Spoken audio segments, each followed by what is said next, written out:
CBC Sports.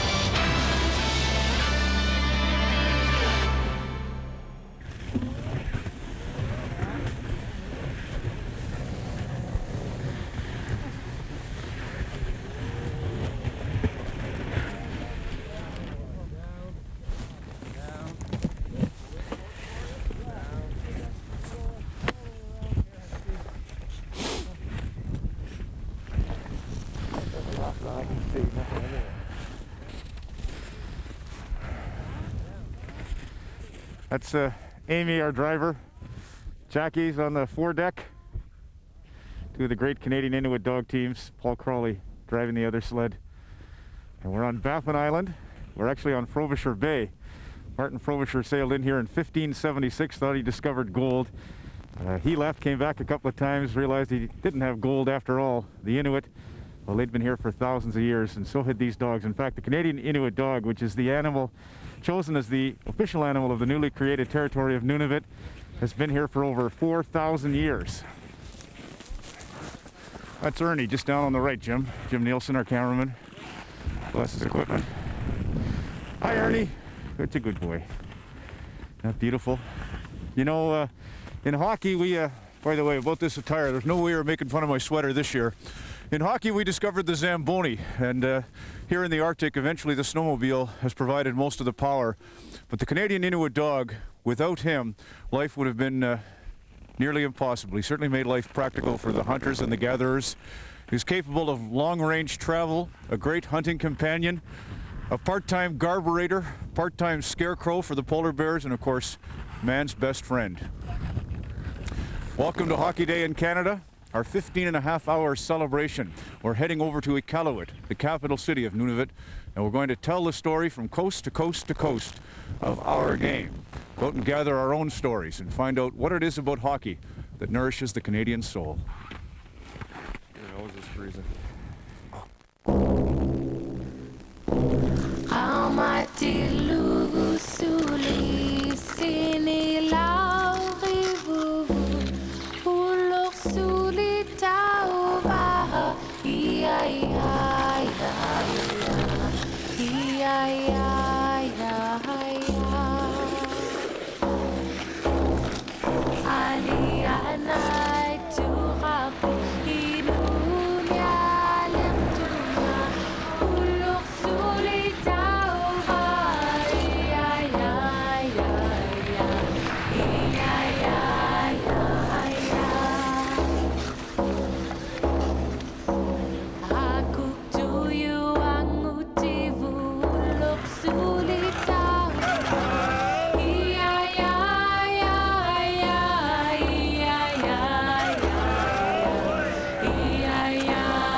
Over in the Western Arctic, they'd actually have the dogs running in either single file or in pairs. Here in the Eastern Arctic, that's the configuration, that fan-shaped rigging that's designed for long-range travel. We actually have just a short trek over to Iqaluit. We'll make our way there. We could talk a lot about what Hockey Day in Canada means, but maybe the best way is to just give you an example. Bob Levinsky has the story of the World Pond Hockey Championships in Plaster Rock, New Brunswick. Bob?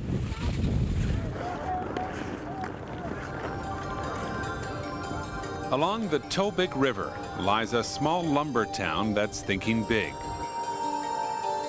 People in Plaster Rock, New Brunswick consider their town the pond hockey capital of the world. It's going to be a fast first game, though. Yeah. These are the two who got people thinking this way. They started the World Pond Hockey Championships last year, and it's taken off.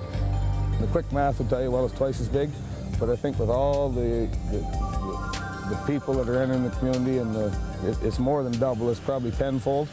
No small feat The championships are held on 2 large surfaces, one the Tobic River, the other Lake Ralston. 32 separate sheets of ice, 64 custom-made nets, and for now, perfect weather. So we will be officially announcing. More than 250 players are taking part over 3 days, mostly from Atlantic Canada and Maine, but some from as far away as British Columbia. Some serious, some not as much. All of them expecting a good game and a good time. Well, I'll tell you, natural ice and I've played a few years of that, being the snowball that I am, is it's faster ice, it's better ice. The teams play 4-on-4. No goalies, no lifters, and just grown-ups. The kids, they're here to help out. To chase pucks and put them back on the ice, and when the players are done skating, you skate around to pick up the snow. And it's the kids who stand to gain the most from this tournament in the long run. People in Plaster Rock want to build a new arena, and money being raised at this tournament is going directly towards that effort. The arena in Plaster Rock was built in 1967. The roof won't safely support more than 10 centimeters of snow. I guess we haven't come up with a name for it yet, have we, Ad? But Danny Briggs is Alexander's father. He thinks there's a lot of symbolic value in the World Pond Hockey Championships. That's why he commissioned this cup. He says it's a gutsy move to put on this event. And if this event didn't go the way it should, and you turn people off, you not only lose the revenue, but you also lose the credibility, and in other events or other things, initiatives that you might want to take, it makes them that much harder to get the door open. The risk seems to be paying off as the word gets out about this event. When you look around, I mean, outdoor pond hockey, playing 5 games, sun shining, people are great. This is just what I normally do, is walk up and down. Teresa Work is part of a small army of volunteers who make this event possible. I like seeing a community together, doing things, meeting new people, and there's no better place to do that but on the ice. Hi, boys. Good luck. Well, the thing for me, like I say, in '67 I was 9 years old. Chris Reynolds remembers how important the indoor rink was when he was growing up. He lives in Calgary now, but is back this weekend for the hockey and to see his mother and old friends. He's put together a team called the Western Whalers that includes his brother and another childhood friend now living out west. I stepped on the ice there yesterday at Rolston's Lake, and the excitement in the air was, you could drink it in. And to me, I mean, I haven't played competitive hockey for a number of years, and that just peeled 15 years off me like nothing. The night games will take your breath away here, but no one seems to mind the weather. Hundreds of fans turn up through the weekend, and the action doesn't stop on the ice. The Saturday night party is another example of how this tournament is bringing the community together. The event is going well, and the prospect of a new rink is brighter than ever. But a blizzard blows in Sunday morning. A rude awakening after the celebration. There's no shortage of people to help, though. And the playoff round begins as scheduled. The game has completely changed. This has literally become the survival of the fittest. By late in the day, 2 teams are still standing. They struggle through 2 15-minute periods. And when time runs out, a team from the Fredericton area is the new champion. We're going places. You have to take risks in life. I mean, this is a big risk, but the bigger the risk, the bigger the gain. The winners hoist the World Pond Hockey Trophy, symbol of a small town in New Brunswick that isn't afraid to think big.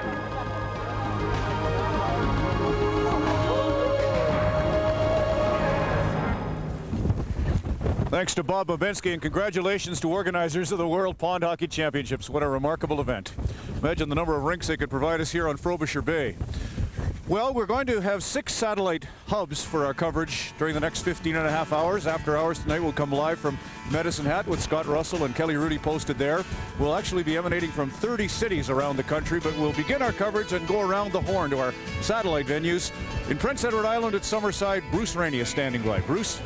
Thank you, Ron. Bantam A action here today between Summerside in blue and St. John, New Brunswick in white at Cal Stadium, an arena that has serviced the Summerside area for over 50 years now. More on the Summerside hockey history, including players produced like Gerard Gallant with Detroit years ago, Errol Thompson, who scored 43 back in 1976 with the Toronto Maple Leafs, and as well Doug MacLean, the current president and coach of the Columbus Blue Jackets. Plus, in about 2 hours' time here in Summerside at center ice, the Don Cherry look-alike contest. A lot of contestants lining up for this unique honor. It's all to come a bit later on from Summerside. We continue with Bob Babinski in Quebec City.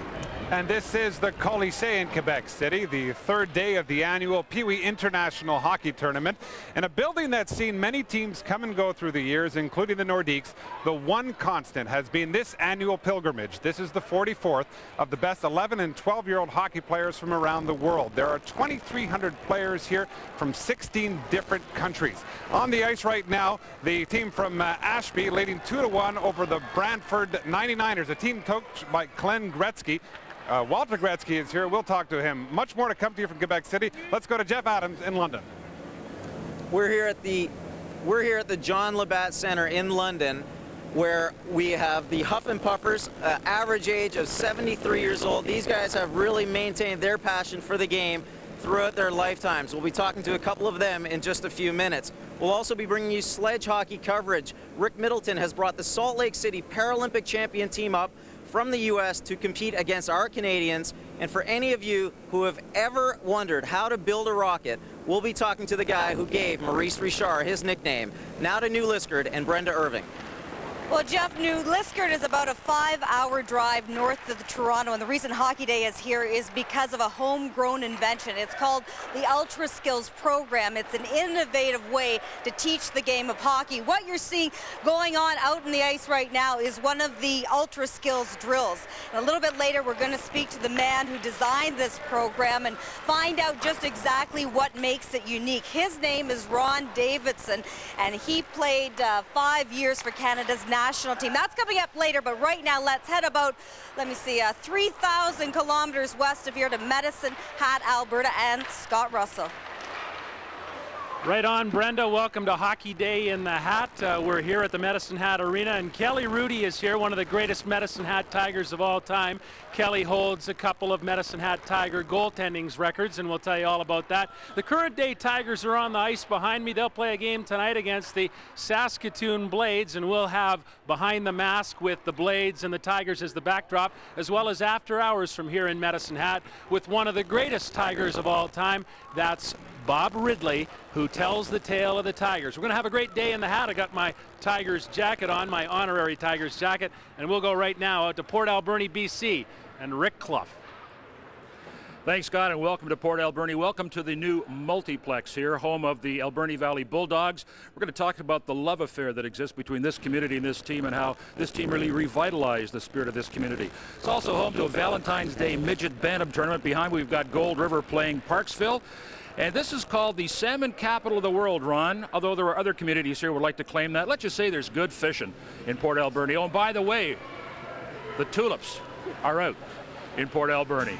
From one ocean to the other. Ron, back to you. You just had to do that, didn't you, Rick? I knew Howie Meeker, by the way, in Parksville is a great fisherman and a great hockey historian, so I'm sure he's proud of the presence there in Port Alberni today. Beautiful scenery over Frobisher Bay into the capital of Nunavut.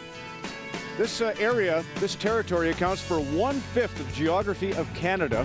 Population, though, is just 26,000 in the territory of Nunavut. About 6,000 plus live here in the capital city, and it's a just gorgeous day. Unfortunately, there's a bit of a wind chill. Temperature hovering around -30, and with the wind chill, it's about -50 degrees. And there, Sylvia Couche, who helped open the show, along with Cecile Cully.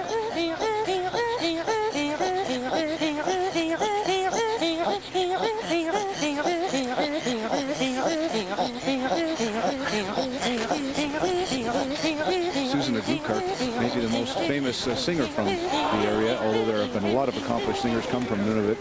The throat singing, a very popular sign that there's a great party. Jim Nielsen's on this camera. Greg Bruce is up in the bucket, bless his heart. Look at that. You got a big smile for us there? I don't blame you for looking a little grouchy. You've been waiting to get on for about 5 minutes. Where's Kevin from Rink and Inlet? Kevin, come on around here. Come on down. I know you have a hat that we can present for Coach's Corner a little later. There's, of course, the home of Jordan Tutu, Zacharias Kunuk, who is the filmmaker who made the Cannes Film Festival Award winner and 6-time Genie Award-winning program, The Fast Runner, is from Igloolik, which is just over on the south shore here of Baffin Island, and just a little bit further on in Nunavut, you find the home of Jordan and Terrence Tutu, and Barney and Rose are here today. Can you even see us? Kevin, you okay? You're not too cold? Yes, I'm fine. And are you a big fan of Jordan Tutu? Have you seen him play at home? Yes, I am. Well, he's something. And Jonathan Chichu, too, from Moose Factory, are really putting the Arctic on the map. So that's the idea, is to celebrate. In behind us, we have a nice little pond hockey game going. It's actually the driveway here behind the Arctic Winter Games Arena, which was built last year, a fabulous facility. They have games going on indoors here at the new arena and also at the old arena downtown. They'll be conducting super skills competitions. Mike Polino of the Canadian Hockey Association, the coach of the Spengler Cup winning team this year, is at the old arena, and he'll be joined by Ken Dryden and Wendell Clark, Steve Larmer, Mike Gardner, a tremendous cast on hand to help us celebrate here in Iqaluit.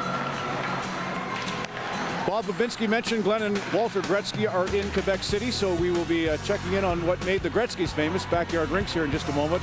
There's a sample of what you'll be seeing throughout the course of our early portion of the show, 4 hours, including Don Cherry in an online chat at 1 o'clock and Kelly Rudy at 1:30. We, of course, have our triple header. The NHL is good enough to provide us with Edmonton, Montreal to kickstart things, followed by Ottawa at Toronto, and then the Calgary Flames host the Vancouver Canucks, followed by After Hours live from the Hat.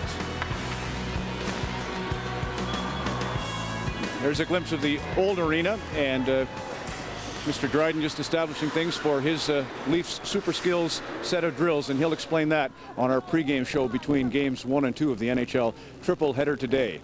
Brian Higgins has the story of the backyard rink and 5 young ladies who are probably targeting the 2010 Winter Olympics in Vancouver Whistler. Brian? The town of Stratford, Prince Edward Island, a sleepy bedroom community. The rink in the backyard of the Jenkins family, anything but sleepy. Having a good time? Yeah. You like the idea of a nice backyard rink like this? Yeah. We have an average probably of anywhere between probably 10 and 20 kids on each day. Craig Jenkins' annual labor of love has come a long way. It started as a simple ice sheet. Nowadays, it's got all the bells and whistles, running water, permanent lighting, even the Hockey Night in Canada logo. It's a thing of beauty. I know. It's wicked. Craig's background has a lot to do with his passion. He was once a top-ranked junior player in the Quebec leagues. This newspaper article remembers the night he outscored another promising young player, name of Mario Lemieux. 2 weeks later, Craig's career ended when he broke his spine in 2 places.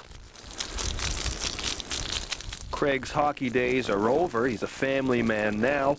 In fact, he has 5 children now, all of them girls. Anybody here want to play professional hockey someday? No. No big deal, says Craig. It's not what they're going to go or what they're going to be or how far they're going. As long as they're having fun at an early age, that's important. In Stratford, PEI, I'm Brian Higgins.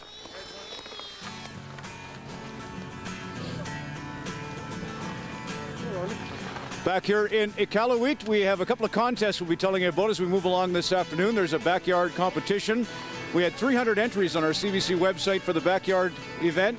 We have narrowed it down to 10, and we'll announce the winner a little later on. There's also a great art contest, which we'll tell you more about. In Quebec City, the Pee Wee Hockey Tournament in its 43rd season. Glenn and Walter Gretzky are there. Raymond Bourque is there with his son. Mark Crawford's son's a part of this year's gala event, so more on that as we continue on the 4th annual Hockey Day in Canada on CBC.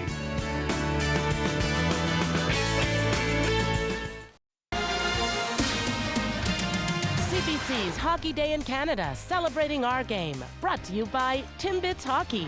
Timbits Hockey, the first goal is having fun. Hockey Day in Canada, and bound for London, Ontario once more. They have a senior league there called the Huff and Puffers for young kids 55 and over. And in fact, today they had a game. You had to be 71 or over to participate. And I don't know what the ultimate age range was. We'll get that story from the day's 2-2 tie. Here's Jeff Adams. Jeff. Thanks, Ron. We're back here in London at the John Labatt Center, and I'm here with a couple of the Huff and Puffers who fought to a hard-fought 2-all battle. Coach, a little bit of controversy right at the end there. Yeah, we tried to sneak an extra forward on there and almost got caught. My man had a breakaway with about 2 seconds to go, but he couldn't bury it, so it ended up a 2-2 tie, and that's really quite appropriate for a game like this. It was a great game, and we've got Ted Froats, who is one of the founders of the league. Ted, what made this league come to reality?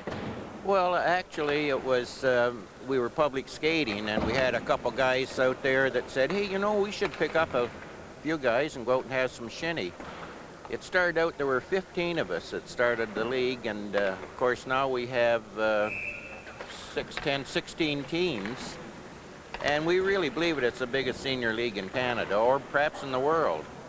And Coach, I mean, it's one thing when you got a bunch of 8-year-olds and you're screaming and yelling at them and trying to motivate them. What do you do when your players are 20 years older than you? They're just like 8-year-olds. There's not much difference.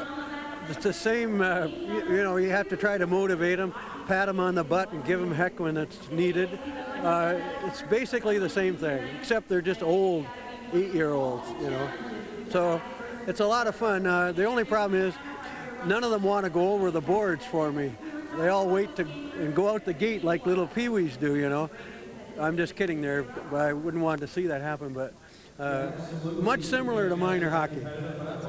And what's next for this weekend? What's coming up? This weekend, that's pretty well it for us, but they do have, this place will be going all weekend. They have an old-timers NHL team, and they're having another bunch of guys, the Western and the London Knights. Well, that's great. Thanks very much for being with us, guys. Back to you, Ron. Glad to do it, Jeff. Former London Knight was Daryl Sittler. Thanks, Jeff, very much. Up in New Liskeard, one of the great stories from a year ago was that of Ron Davidson, who works with the Cubs, the minor hockey kids up in New Liskeard, and he has an excellent ultra skills program that he co-shares with Bobby Smith, an NHL great. For more on that story, let's head to New Liskeard and Brenda Irving. New Liskeard, Northern Ontario. In a region known for mining, New Liskeard is a little different. It's a farming community, and it's known for cultivating a new approach to hockey. That's why former NHLer Bobby Smith has come here from his home in Arizona. Smith spent 15 years in the NHL, 8 with Minnesota, the rest with the Canadiens, where he won a Stanley Cup in 1986. Smith is in New Liskeard to promote a homegrown invention, the Ultra Skills program. I think it's a very special program, and I think that really the key to this is the fact that you're really getting many hours worth of ice time in 1 hour. And you can really get many hours worth of puck handling and skating and passing on half a sheet of ice in 1 hour. And when you look at the number of hours that I spent on the ice as a kid, we just haven't got that ice time anymore. Cut to your right and to your left. Come on, it's a butterfly course. That's it. Red. The Ultra Skills program is a non-traditional way of developing hockey players. It's designed to emphasize skating and puck handling. Constant motion, flow, and fun are its foundations. It starts with excellent technical instruction. So many kids have to have their hands on their stick properly, have their head up properly, and then once that instruction is done, you turn them loose. And they're in a huge variation of drills where it looks chaotic, it looks disorganized, it's not. They're flying all over the place, they're going at their own level. Everybody else, here's quite up half and half. The program is the brainchild of Ron Davidson, the local Crown prosecutor and former Canadian Olympian. I've always been very interested in the way that the Europeans use the ice, the activity on the ice, the particular technical development that's going on in Europe, and it has had an influence on my coaching. I think that all hockey has become a hybrid of the European and North American play. I mean, Kasperitis plays like a kid who grew up in Western Canada. Joe Sakic, Danny Heatley, Todd Bertuzzi have got as much skill as anybody. I think this program really tries to reflect that as well. All right, looks good. These Canadian kids can really skate. I think my 15 years in the NHL does bring something to the program. I mean, everyone knows who the Montreal Canadiens are and who the Minnesota North Stars were, but it does add something to it. But Ron's background with the Olympic team is very impressive as well. So it's not only important to shoot side to side, but anything in this height here is a very easy save. I like ultra skills because you get to skate lots and shoot the puck. And it's really fun to play hockey out here. I had trouble skating, but with Ron teaching me how to do skills and keep my balance, I think I've improved a lot. All the drills, you're always moving, and you get a chance to carry the puck and get tons of shots on the goalies. The biggest change in their game is just total confidence with the puck. The ultra skill program is always puck oriented, moving, stick handling, lateral, and it just shows in the games when my two kids are both playing. I'd get a kick out of the fact that some kid thought his involvement with our camp helped him get to the NHL, but really that's got to come from within. And I get just as much of a kick out of the kid who scored 3 goals for his team last year and got 18 the next year and says, the confidence I got in ultra skills, I just enjoy this game of hockey a lot more than I did a year ago. That's where I really get the enjoyment from.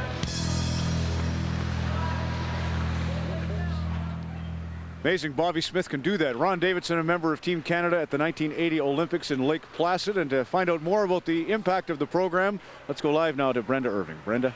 Well, Ron, one of Ultra Skill's biggest fans is a 12-year-old hockey player named Alex Fissette. And Alex, if you can tell me what makes this program a little bit different from others that you've had in the past.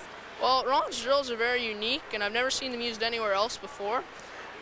During his drills, he makes you skate hard, but you're in because you're in full concentration, and you have to be in full concentration during every drill. You don't even notice that you're skating hard. So, and whereas in other hockey schools, are very basic drills. That's pretty much it. Well, they call it a kids first program. What do they mean by that? Well, Ron definitely puts the kids first, and I'm sure everybody learns a lot from this hockey school, but I learn a lot. And what I do learn, I like to bring home. And I like to use them on my outdoor rink and practice them until they're perfected. And when they are perfected, I like to use them in a game. And these drills that moves that I learned from Ron, they give me a split second more to make a better play, which helps out a lot. Well, I know you want to get back out and go at the drills. Thanks for joining us. All right. Well, thank you very much for having me. I enjoyed it. And Ron, a little bit later, we're going to have Ron Davidson on. He's going to take us through one of the ultra skills drills. Excellent, Brenda. We'll be sure to show you the website information on how you can find out more about ultra skills in New Liskeard.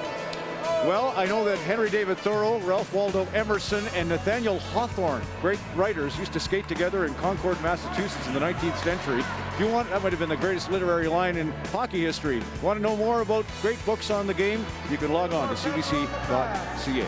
Back in a minute. On the western shore of PEI lies Summerside, population 14,000 and home of the Summerside Five. A group of men led by Doug McLean, the general manager of the Columbus Blue Jackets. His hometown friends Jim Clark and Gerard Gallant serve as the team's assistant coaches. George Matthews is the team's radio voice, and Jim Rankin is Columbus's team services director.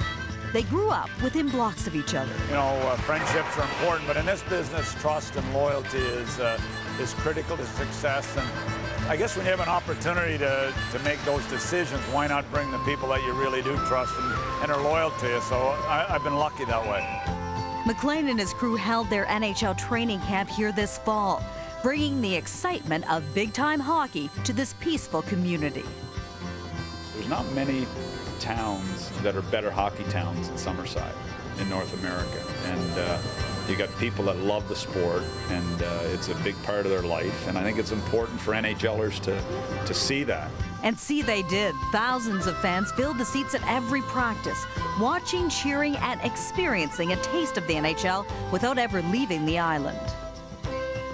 PEI's done a lot more for me than I'll ever do for PEI, and I hope they're proud of all the guys, because they should be, because the guys have all done really good jobs. But like, we're really proud to be from PEI, and that makes it pretty special, you know.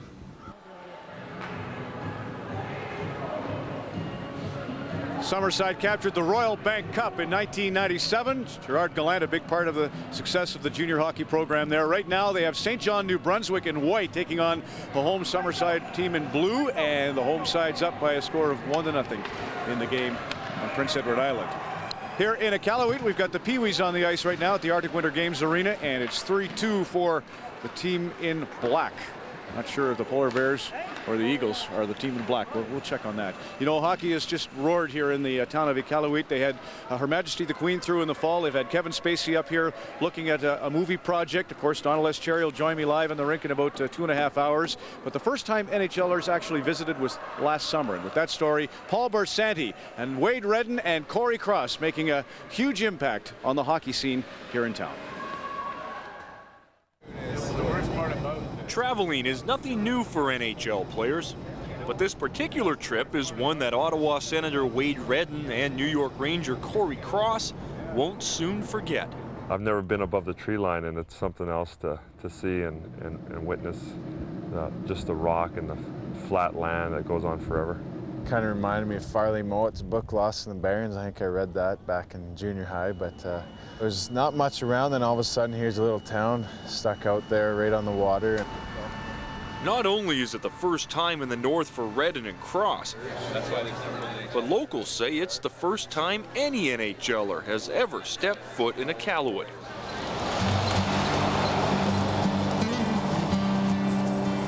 Iqaluit is a place of extremes, whether it's the 60-degree swing in temperature between winter and summer, or the more than 30-foot tides on Frobisher Bay.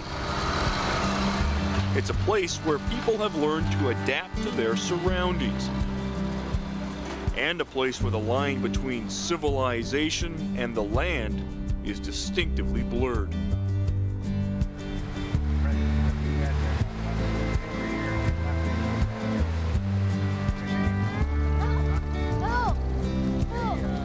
At times, for visitors like Cross and Redden, it may even seem like another planet. Then again, there are the occasional reminders that they aren't so far from home. This is, after all, more than just a sightseeing trip. Cross and Redden are here to help run a hockey school, but not just any hockey school. This is another first for the North. The first summer hockey school ever held in Nunavut. And that's where it's fun for us to come and experience that and let them have that feeling that I had when I was a kid, when I saw an NHL player. Okay, I'm ready for anything. Ready to pass, ready to shoot. You know, bringing these coaches up, these are, you know, all guys that have coached or ran hockey schools before, so to put the kids through these drills and, you know, to get awareness and stuff like that in the community and around the area up here, it's going to go a long way to, you know, to getting people involved and hopefully get the excitement up. Get your balance, do a push-up. Joe Polino organized the summer hockey school. He's actually a chiropractor from Toronto, but he's been involved with hockey in the North for years. He agrees that the on-ice and dry land training are unique to these parts, but really, hockey is nothing new. It's funny because it doesn't necessarily mean that we know what we're doing more down south than they do up here. It's just different, and it gives the coaches here an opportunity to say, well, this is what these experts showed you, and you know, we want to keep that going. When we talk right about the physiology of the hockey player, you know, they're probably born with the strength and the skill that they're going to end up having. I think you're born a player. We're just trying to help kids be a little bit better than they might have been. You're 57 centimeters. Summer hockey schools are pretty common to many Canadians, but there is one simple reason why they're so unique here in the North. Iqaluit has the only 2 hockey arenas in the entire territory with artificial ice. The rest of Nunavut simply has to wait for the weather to get cold enough and then flood their rinks. Local hockey officials are pretty confident that summer camps like this will go a long way into helping develop their players. But in a place where teenage suicide rates are the highest in the country, they're also hoping they can do much, much more. We see a bunch of young people, the majority of them, that just need something. need some direction and need some people to come out and throw an arm around the shoulder and say, hey guy, come on, how's it going? And you know, come on out, have some fun, join a group, be part of us, part of what we're trying to do. If we can help one young person in here and keep him around, like I say, past the 18th birthday, then you know, I think he's on, he's all right. You know, he'll come back and perhaps help one more. It'll spread out. Ready? We try to give them a sense of encouragement that, you know, to go the right way and to be a good kid. And I look at all the friendships I made and the self-esteem I got from playing hockey and the discipline and the life skills that you learn and just having fun. We are the Mighty Mates! We are the Mighty Mates! Callowitz Mighty Mates! Callowitz Mighty Mates! Go!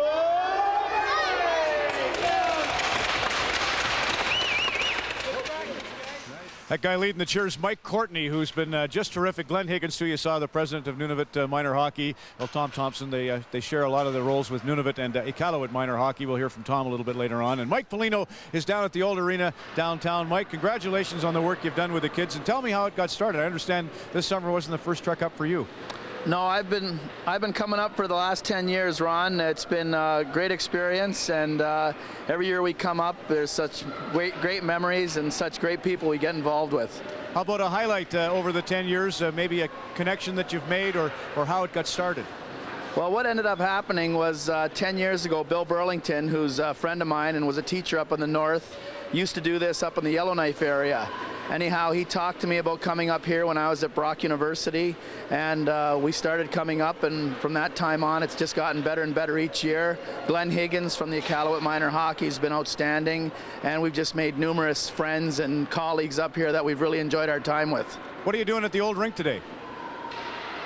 I'm sorry, what's that? Well, I say, what are you doing down at the old rink? Are you doing a skills competition, just general practice, or what are you doing? We just got general practices going. We were on the ice this morning with the Adams and the Pee-wees, and right now some of our people are on the ice with the Start Right, Stay Right program, which is an outstanding program developed here in the north.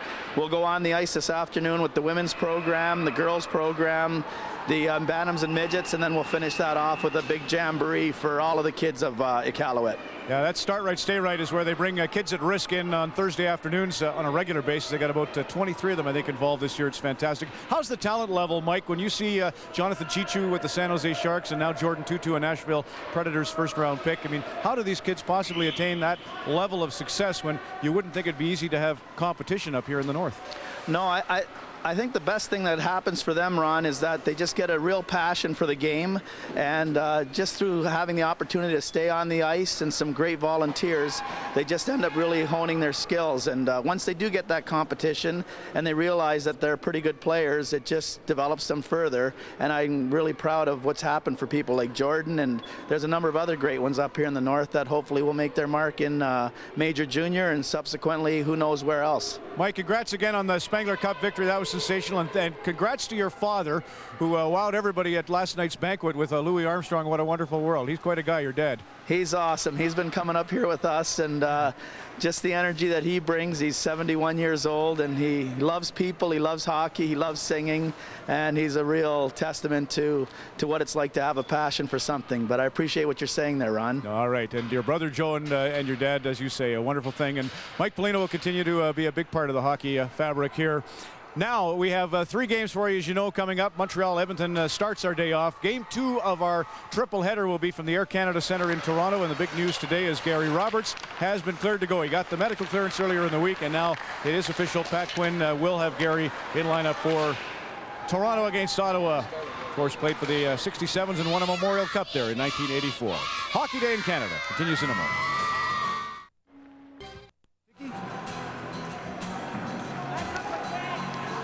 Telling you earlier about a couple of contests we've had going since November on our website. One is the Community Rink Contest. As you see, submit an essay explaining how a new outdoor rink would have an impact on your community. In that category, we received 160 entries, and later today we'll announce who will receive that new outdoor rink. The other competition was the Backyard Rink Contest, and for that we had 220 entries.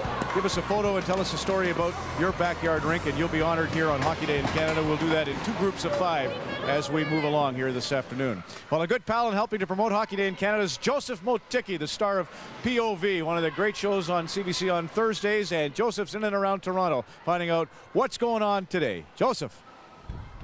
It's a hockey day that everybody is celebrating coast to coast, and in Toronto they're doing their own thing, but you gotta find every nook and cranny of the action. We have found it here on the island, Wars Island to be exact. You cross Lake Ontario and you come and find the fun. Now on the island you can do some cross-country skiing for 5.5 kilometers. You can skate all the way out to Hanlon's Point when it's icy on the lagoon, or you can flood the rink the night before and come out and play with Jimmy Jones, the mayor of these parts. Now you got kids as young as 10. How old are you, sir? 72. And in 30 days, I'll be 73. Oh, that's not looking a day over 40, if I could be so bold. Now, you know what?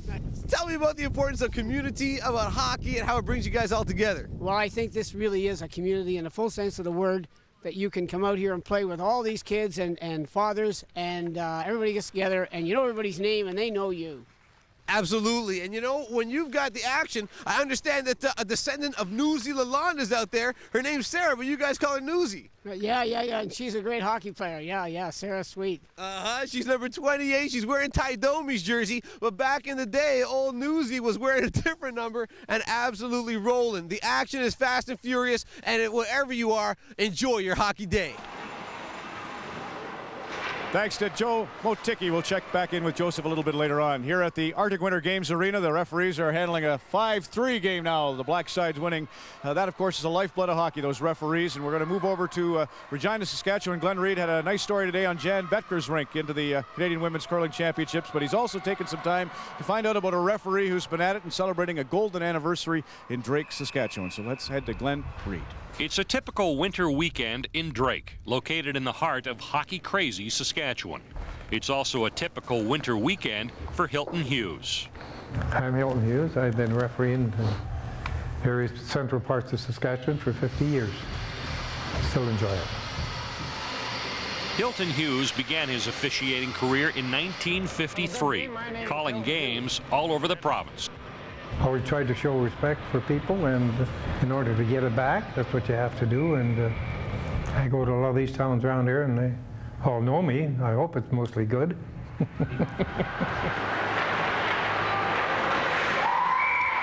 I've never been too much to discourage anybody. I try to encourage. Okay, you're all right, attaboy. Yes, it makes me feel proud to be part of it and feel I've helped out a little bit someplace. Whose is it? But you need that, eh? Attaboy. Well, that's what I'm enjoying now. A lot of the third generation ones. I tell them how great their grandpa was, or their dad, or down the street. Over 50 years, he's seen a lot of changes, including mandatory helmets for officials. That happened in the mid-70s, the season after he got hit by a puck and suffered a fractured skull. Went down right in there and flattened me. I guess I blew and everything. I did drive home that night. And he hasn't let up since. The 75-year-old farmer from Lockwood says, as long as they'll have him. Yeah, if they're crazy enough to keep phoning, I guess I'll keep doing it. Top break, that's all right, attaboy. Doing a good job, stay with it.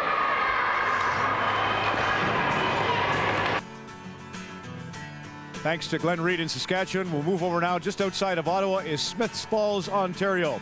One of the nice stories here about another gold member, a coach who's been at it 51 years. Here's Dan Sagan. The Smiths Falls Memorial Community Center, built in 1948, houses much of the town's minor hockey league history.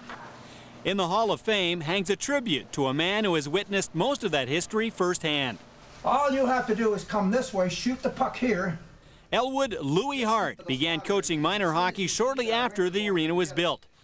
Today, he's prepping his King Cole Kings for their Saturday morning Pee Wee House League game. Every winter just seemed to go by, and someone would say to me, go to Florida. I'd say, no, Florida's here. I couldn't go to Florida because I wanted to coach hockey. I loved the game so much, I stayed at home. That's a ban. He and wife Marg are staying home now for their 51st consecutive winter.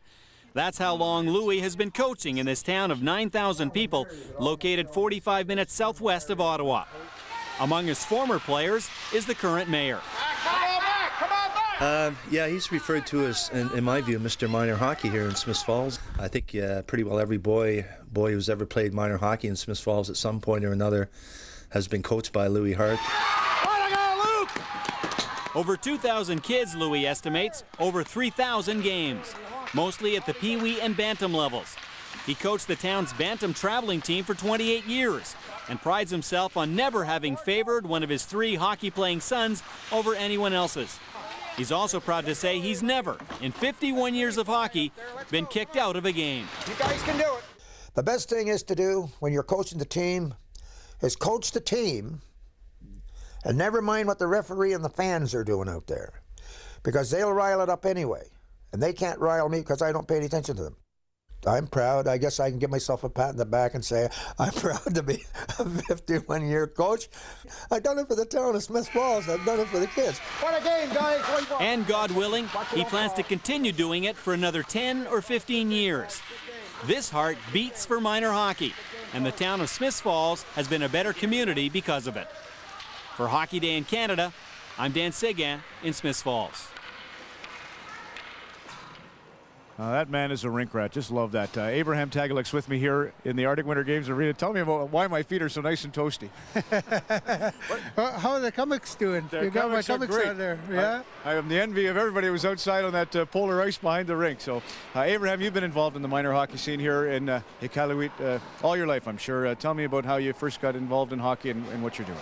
Well, when we were growing up, there were no rinks. You know, we played on the ponds when the ice froze in the fall, so when the lakes froze. But moving here about 10 years ago, maybe a bit more, we've been, have kids growing up. I saw my son on TV today. He was part of Wade Redden and Corey Cross this fall, so, they're pretty active. So it's a real community thing here, and, everyone gets involved in different ways. So, it's exciting. It makes it, happen. So, what is your son playing? What level of hockey?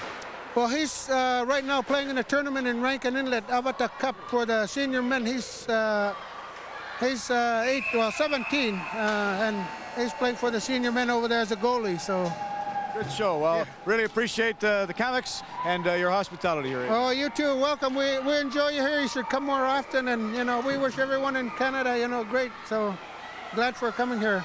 Abraham Tagalik. By the way, it's Flag Day. This is the 38th anniversary of the raising of our new Canadian flag on the Peace Tower in Ottawa. Maybe tell you a little bit more about how they're celebrating in Iqaluit as we move along. There's the Hudson Bay Company. You could always tell them by the red rooftops. Celebrate Hockey Day 2003 all year long with this special 2-hour Hockey Day highlights video and this Hockey Day in Canada ball cap. Yours to own and enjoy.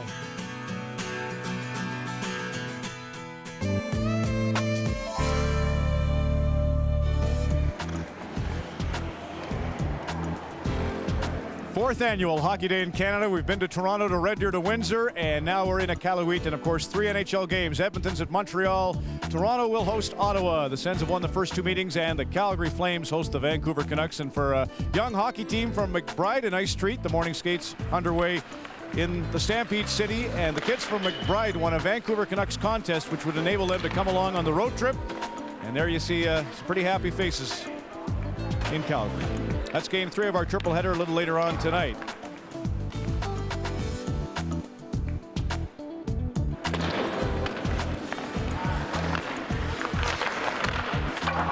Calgary Flames had a nice contest as well to help celebrate Hockey Day in Canada. That was to acknowledge a hockey mom who's made a significant difference, and Mike Polat is the one who put together the essay that best describes the meaning of mom to his enjoyment of our game. World's best hockey mom. My mom. Where to start? She began her career as a hockey mom when my older brother, Andrew, started. My name is Mike Pollard. I came across the contest in the newspaper and I decided to enter it because my mom deserves it. You're hungry. Good.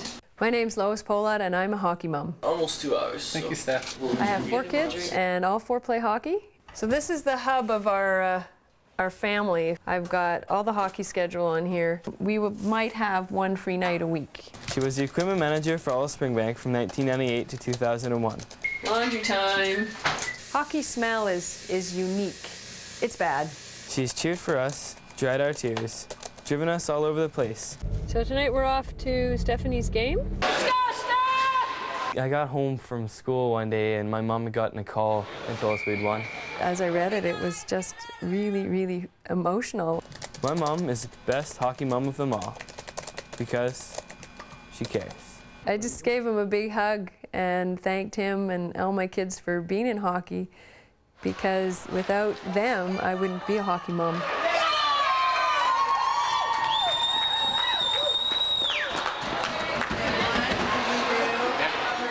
What a good job, Mike. By the way, Don Cherry's on CBC.ca, the Hockey Day in Canada website right now, and Kelly Rudy will join at 1:30 Eastern, so if you'd like to chat with them online. And I'm pleased to be joined by Rassi Nashaluk, who is the star of Canada now here in the North. And Rassi, you're a proud hockey mom too, so maybe you could tell me a bit about your involvement with the game. Well, I am very much so of a hockey mom, and I enjoy it. I started out when he was just maybe seven-year-old, and I'm used to waking up at 5 o'clock in the morning, taking him to hockey practices, and I right from there, and I never miss his hockey games. And I always had to go and make sure that I'm watching his games, and he knows when I'm in the stand there, and he always asks me, "Mom, did you see that score? The goal I had today?"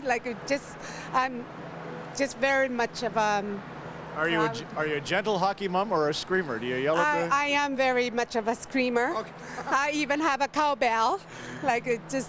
I'm hockey mom. Well, it sure brings joy, you can see, and I cannot get over how deep-rooted the love with the game is all through the Arctic. You're in Yellowknife, and maybe you could explain, it's a bit more convenient, obviously, for a kid in Yellowknife to play just with the travel, I would assume, than it is here in a Calgary. Oh, yeah, they have more, we have a road in Yellowknife, and they always have a chance to get out and play with other, like from northern Alberta, or he even went to Lethbridge for Western All-Star Games for so many years.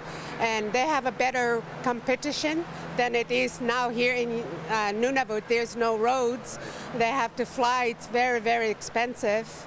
And they have to fundraise big time, like if they want to go to other places for competition. But they've managed, I can't get over the midgets and Bantam. They have to combine their teams, and the skill level is just tremendous. Well, Rassi, congrats on all the work you've done for CBC North and helping us to stage the show up here. And we're going to go head down to Coquitlam, Vancouver area, and also it kind of involves the Spokane Chiefs. Maybe the new Louis and Grace Sutter is Sandy and Joan Lynch. And here's that story with Karen Larson. Slowly but surely, the Spokane Chiefs of the Western Hockey League has been assembling its very own lynch mob. It all started with 17-year-old Jeff. I was drafted in the 2000 banner draft by Spokane in the second round. 15-year-old Jason was added next. I was drafted in the 2002 banner draft to Spokane in the second round. Then 19-year-old Doug. I was traded to the Spokane Chiefs and Red Deer Rebels early in November. 18-year-old Scott was the final piece of the puzzle. I got traded in the middle of December from the Prince George Cougars to Spokane Chiefs.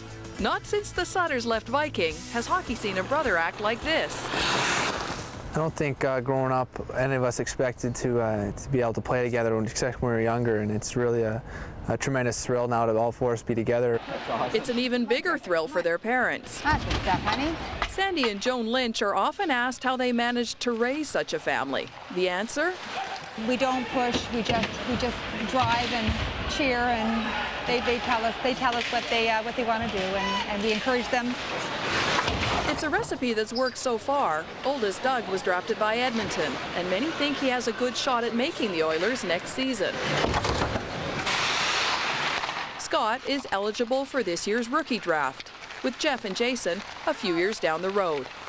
But if hockey doesn't work out, the Lynch boys have options, because all four are straight-A students. They said you can go away and play in the Western Hockey, that's fine, but if your grades slip, then you'll be coming home, sort of thing. And I took a lot of pride in that, and I realized it's only a small portion of players playing in the NHL.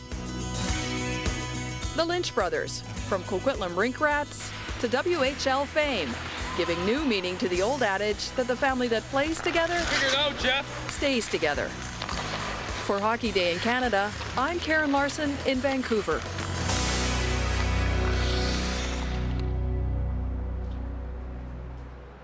Thanks to Karen Larson. Now we're going to flip from Iqaluit here on Nunavut and go back to Quebec City, where they're having the 43rd annual Pee Wee tournament. There's Bob Babinski. Bob, go ahead. Thanks, Ron. I'm with Walter Gretzky. We're watching the last 5 seconds of the game between the Brantford 99ers and the Arby's Avalanche.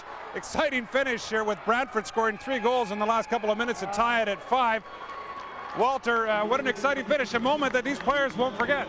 It's something that neither team will forget. The one team was winning 5-1 when less than 5 minutes to go. It ends up 5-5 at the regulation, and the other team will always remember they came back with 4 goals unanswered. The team coached by your son, Glenn. What does it mean for you to be able to come and watch your son coach as opposed to the other 3 who came to play here? Well, this is the first time I've gone to a tournament as big as this. This is the biggest tournament in the world, as you know, and to see our son coaching Glenn, well, you can't find words in the English language to describe it.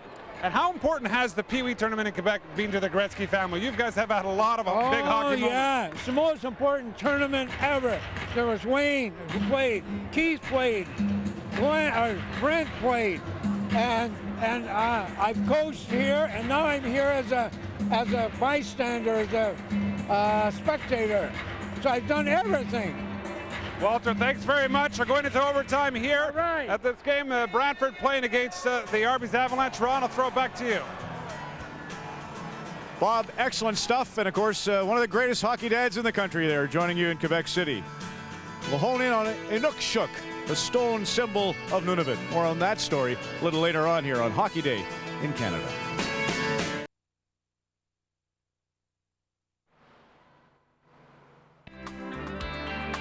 Two hours west of Toronto lies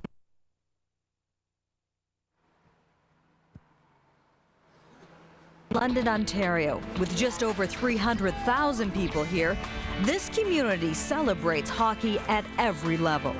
Our growth is probably 10% in the last 3 years or so. I think it's strictly because of the love of the game, the interest level, and the way that the volunteers in the City of London have become involved in the hockey program.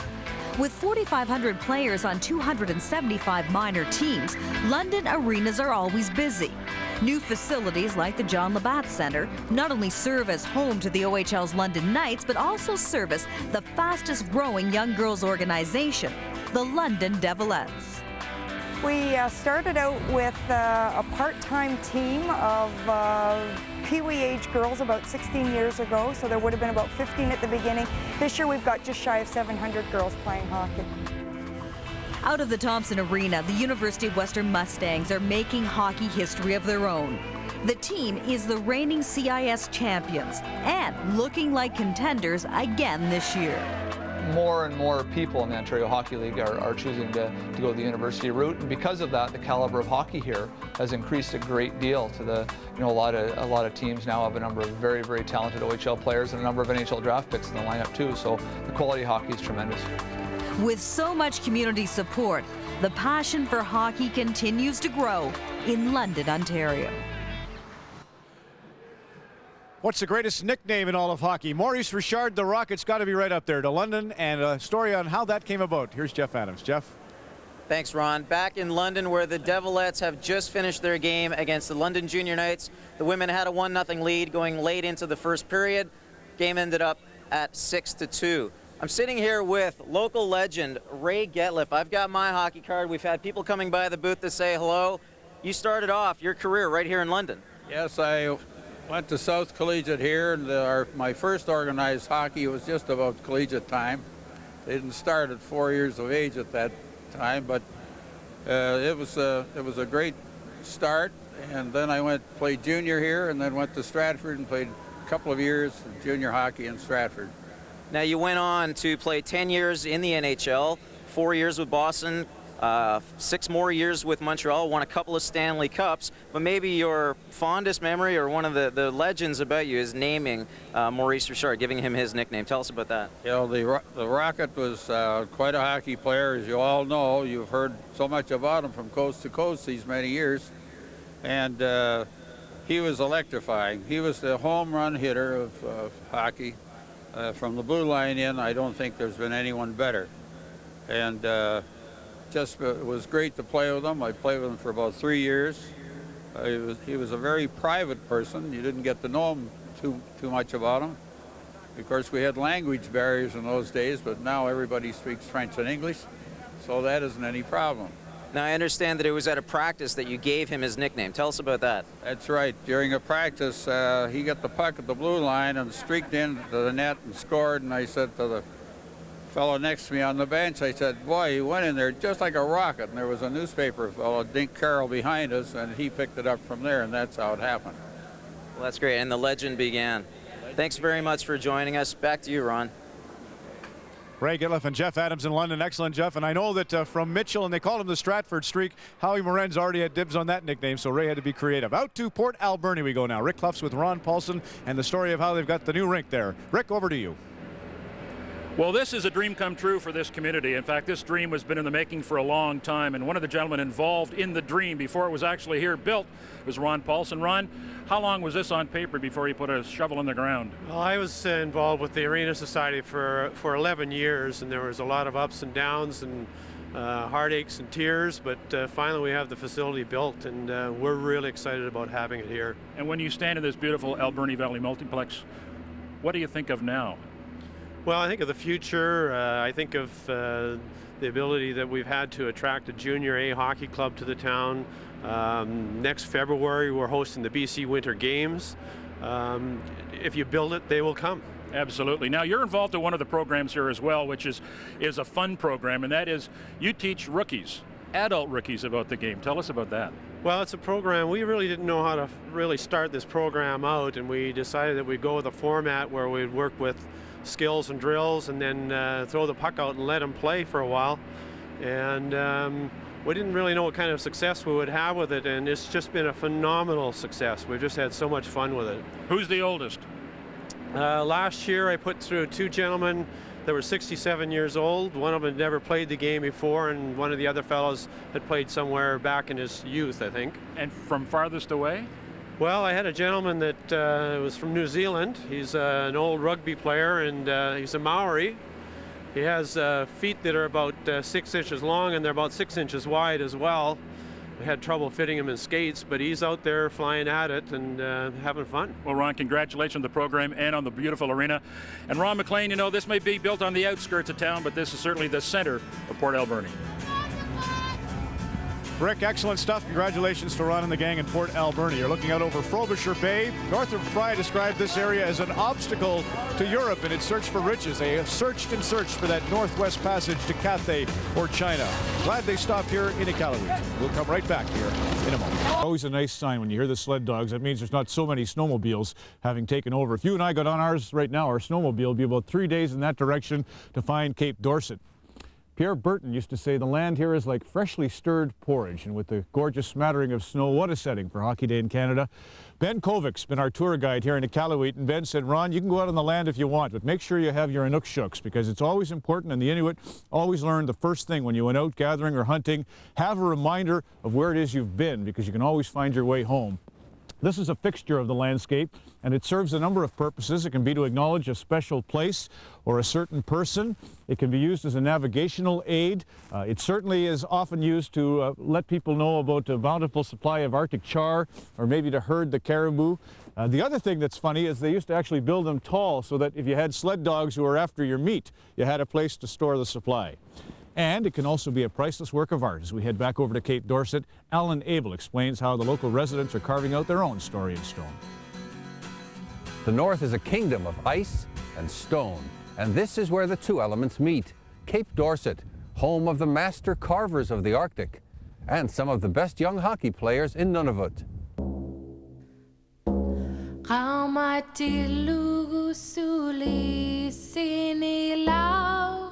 a finished carving captures the soul of the North.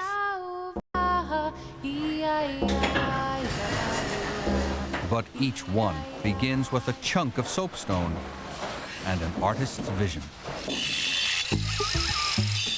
I picked the long and thin one so that I could make an inchu.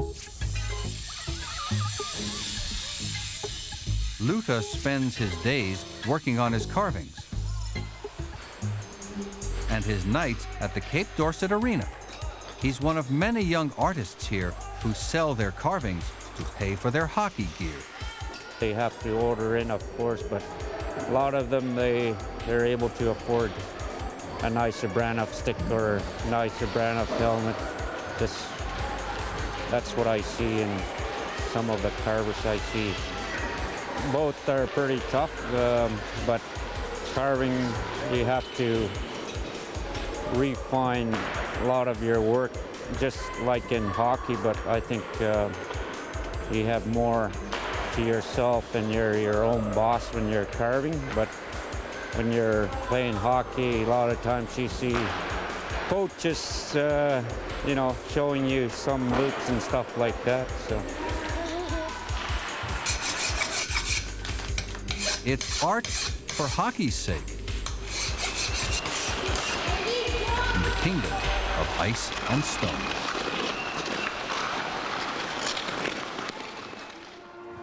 Thanks to Alan Abel. Back at the Arctic Winter Games Arena in Iqaluit, and we're going to connect up with New Liskeard, home of the Cubs, and Ron Davidson, as I mentioned, an Olympian and a star of hockey both for Team Canada and in Europe. Ron, congratulations on all the success of your ultra skills. Tell us what you've got planned there here in the next few minutes.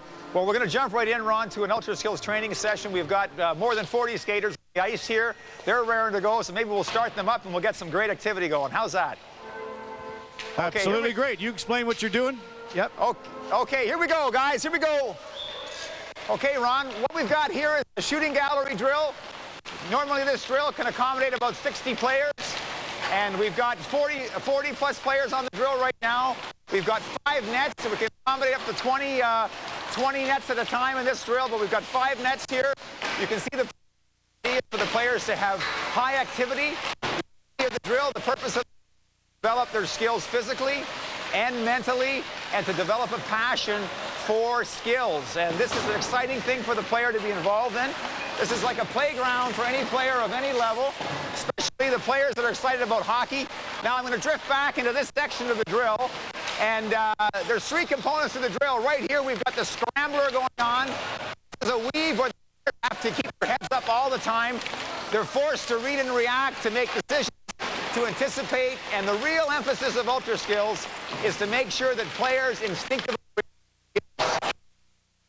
do is to keep their heads up, to gain confidence with the puck, and the players have a lot of fun in the drill.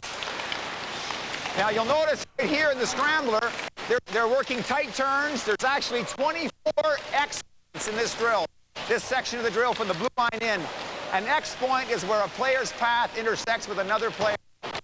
To read and react, they have to anticipate, get a chance to create. They're on their own, on the drill, going high tempo, high speed. We have lots of players on the ice, so there's lots of energy. If I move over here towards the middle of the ice, we can see that players are moving all the time. They're attacking the net. They've got the puck with them all the time. Their heads up, and they're having a lot of fun in the drill.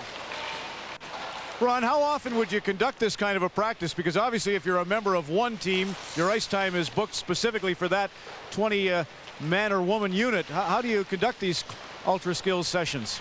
Well, that's the great thing, Ron, is that you can put 4 teams, 5 teams on the ice at one time. And that's what we do here in New Liskeard. We run our house league teams all together.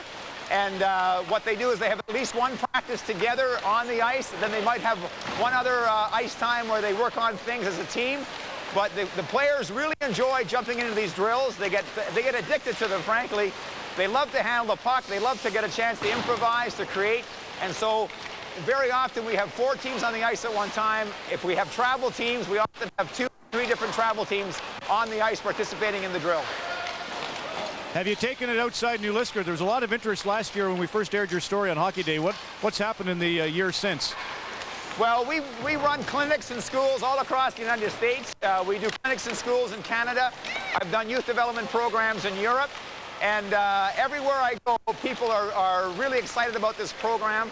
The whole idea is to produce a player that is highly skilled, but that has the ability to react in a game situation instinctively. So you're almost imprinting the ability to read and react, and it develops a player that has a lot of hockey awareness, that can read the ice, can read and process clues that are occurring at a very fast pace on the ice. And so people have been excited about this program wherever we go. Well, big kudos to you and to Bobby Smith, and say hello to all those great Cubs players out in New Liskeard. Well, thanks very much, Ron. It's been a pleasure being on the show. Member of our 1980 Olympic team in Lake Placid, we mentioned earlier, and we want to get some reaction from parents. I know it's always tough. Reform is such a challenge, and the folks in New Liskeard seem to have really taken to the program, which is all about stick down, head up. Let's check in with Brenda Irving. Brenda, have you got one of the hockey moms or dads there? Yeah, Ron, as you know, the parents are huge supporters of this program. One of them is Anita Newport. She has 3 kids in the program. And Anita, what do the parents like about Ultra Skills? The parents like that their kids can move and handle the puck, that they're actually involved in learning skills that they can apply in their hockey games. It's also you can do, they just enjoy it. The kids enjoy it, the parents enjoy it. It's nice when the kids want to go to practice. You know, Anita, old habits do die hard, and not everyone initially embraced this new way of teaching hockey. No, it's taken a while for everybody to sort of get into the swing of it here, and it's really caught on. A lot of the coaches are now using this method in their practices, and we really notice a difference in the performance of our teams against other teams in the area. Thanks, Anita. Thank you. Well, you know, Bobby Smith is a huge, huge supporter of this program, Ron. As you said, actually, him and Ron Davidson actually played junior hockey together with the Ottawa 67s, Ron. Well, start right, stay right. It's an excellent program being conducted here at the old arena in town, and Paul Fraser's the poobah. Maybe, Paul, you could tell us a bit about the fun the kids are having and just who the kids are. Well, Ron, I don't know if I'm the poobah or not, but what we do, we work with a group of kids who go to a local school here in Iqaluit, and these kids wouldn't otherwise have an opportunity to play hockey or to come out and learn the team skills that go with the team sport. So we attract them, and we've been doing this now for 4 years. And it's a great community effort. We have volunteers from the RCMP, from the local power corporation, from the government offices who come out and help coach the kids on Thursday afternoon. We also have a lot of support from the service clubs such as Rotary, the Elks, the Royal Purple here in town, who donate such things as the lunches that we have in the afternoon for Thursday afternoon, as well as the kids' registrations fee so that they're registered properly and properly insured, as well as tokens and t-shirts and stuff that we pass out. It's really great that the Professional Hockey Association was able to come today and donate shirts to them, what they'll use, and I'm sure they'll be very proud wearing them around the ice. So, how about, you mentioned 4 years ago this program started, and from what I understand, you're seeing positive results. What would you say are the positive results? How long do they stay in the program, and what is a positive result when they move on from here? We generally run this program about 3.5 months, and we get as many as, I would say 14 sessions on the ice. The positive results, we see these kids graduate from this program into regular hockey. But we also address such issues as bullying in the playground, and how, you should react to a bully, or if you are a bully, how not to intimidate other kids. The attendance in school is better. Just the general attitude and behavior in school. Another thing that we see is very positive is the way they interact with their police officers in the community after the event. They have very positive rapport because they now see our local police officers in a whole different light than they did prior to entering the program. Grapes, I think this bullying thing would be excellent if you're interested. Paul, congratulations on the wonderful work you're doing. Keep it up. Thanks, Ron.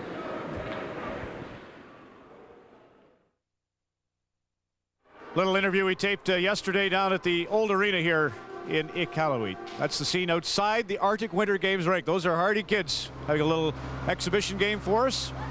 Now we want to tell you about our contest. Of course, our 10 finalists in the competition for the community rink, and let's look at the first group of 5 who are vying for victory.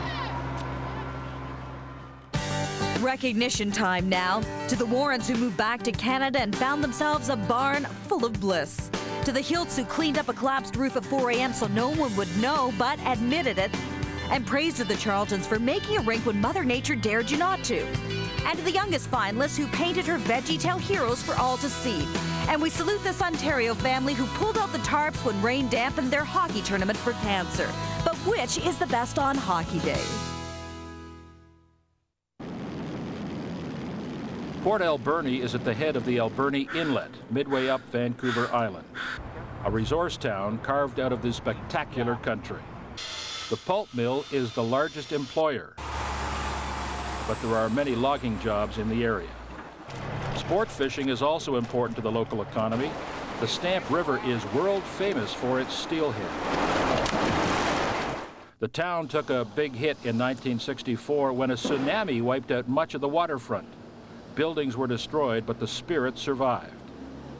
Hockey has always been the backbone of this blue-collar town. Newly acquired Paul Cyr, number 20. Port Alberni's Paul Cyr, playing for the New York Rangers, scored one of the weirdest goals seen in the NHL. It comes rolling across the ice along the red line into the St. Louis goal. A new arena was opened in 2001.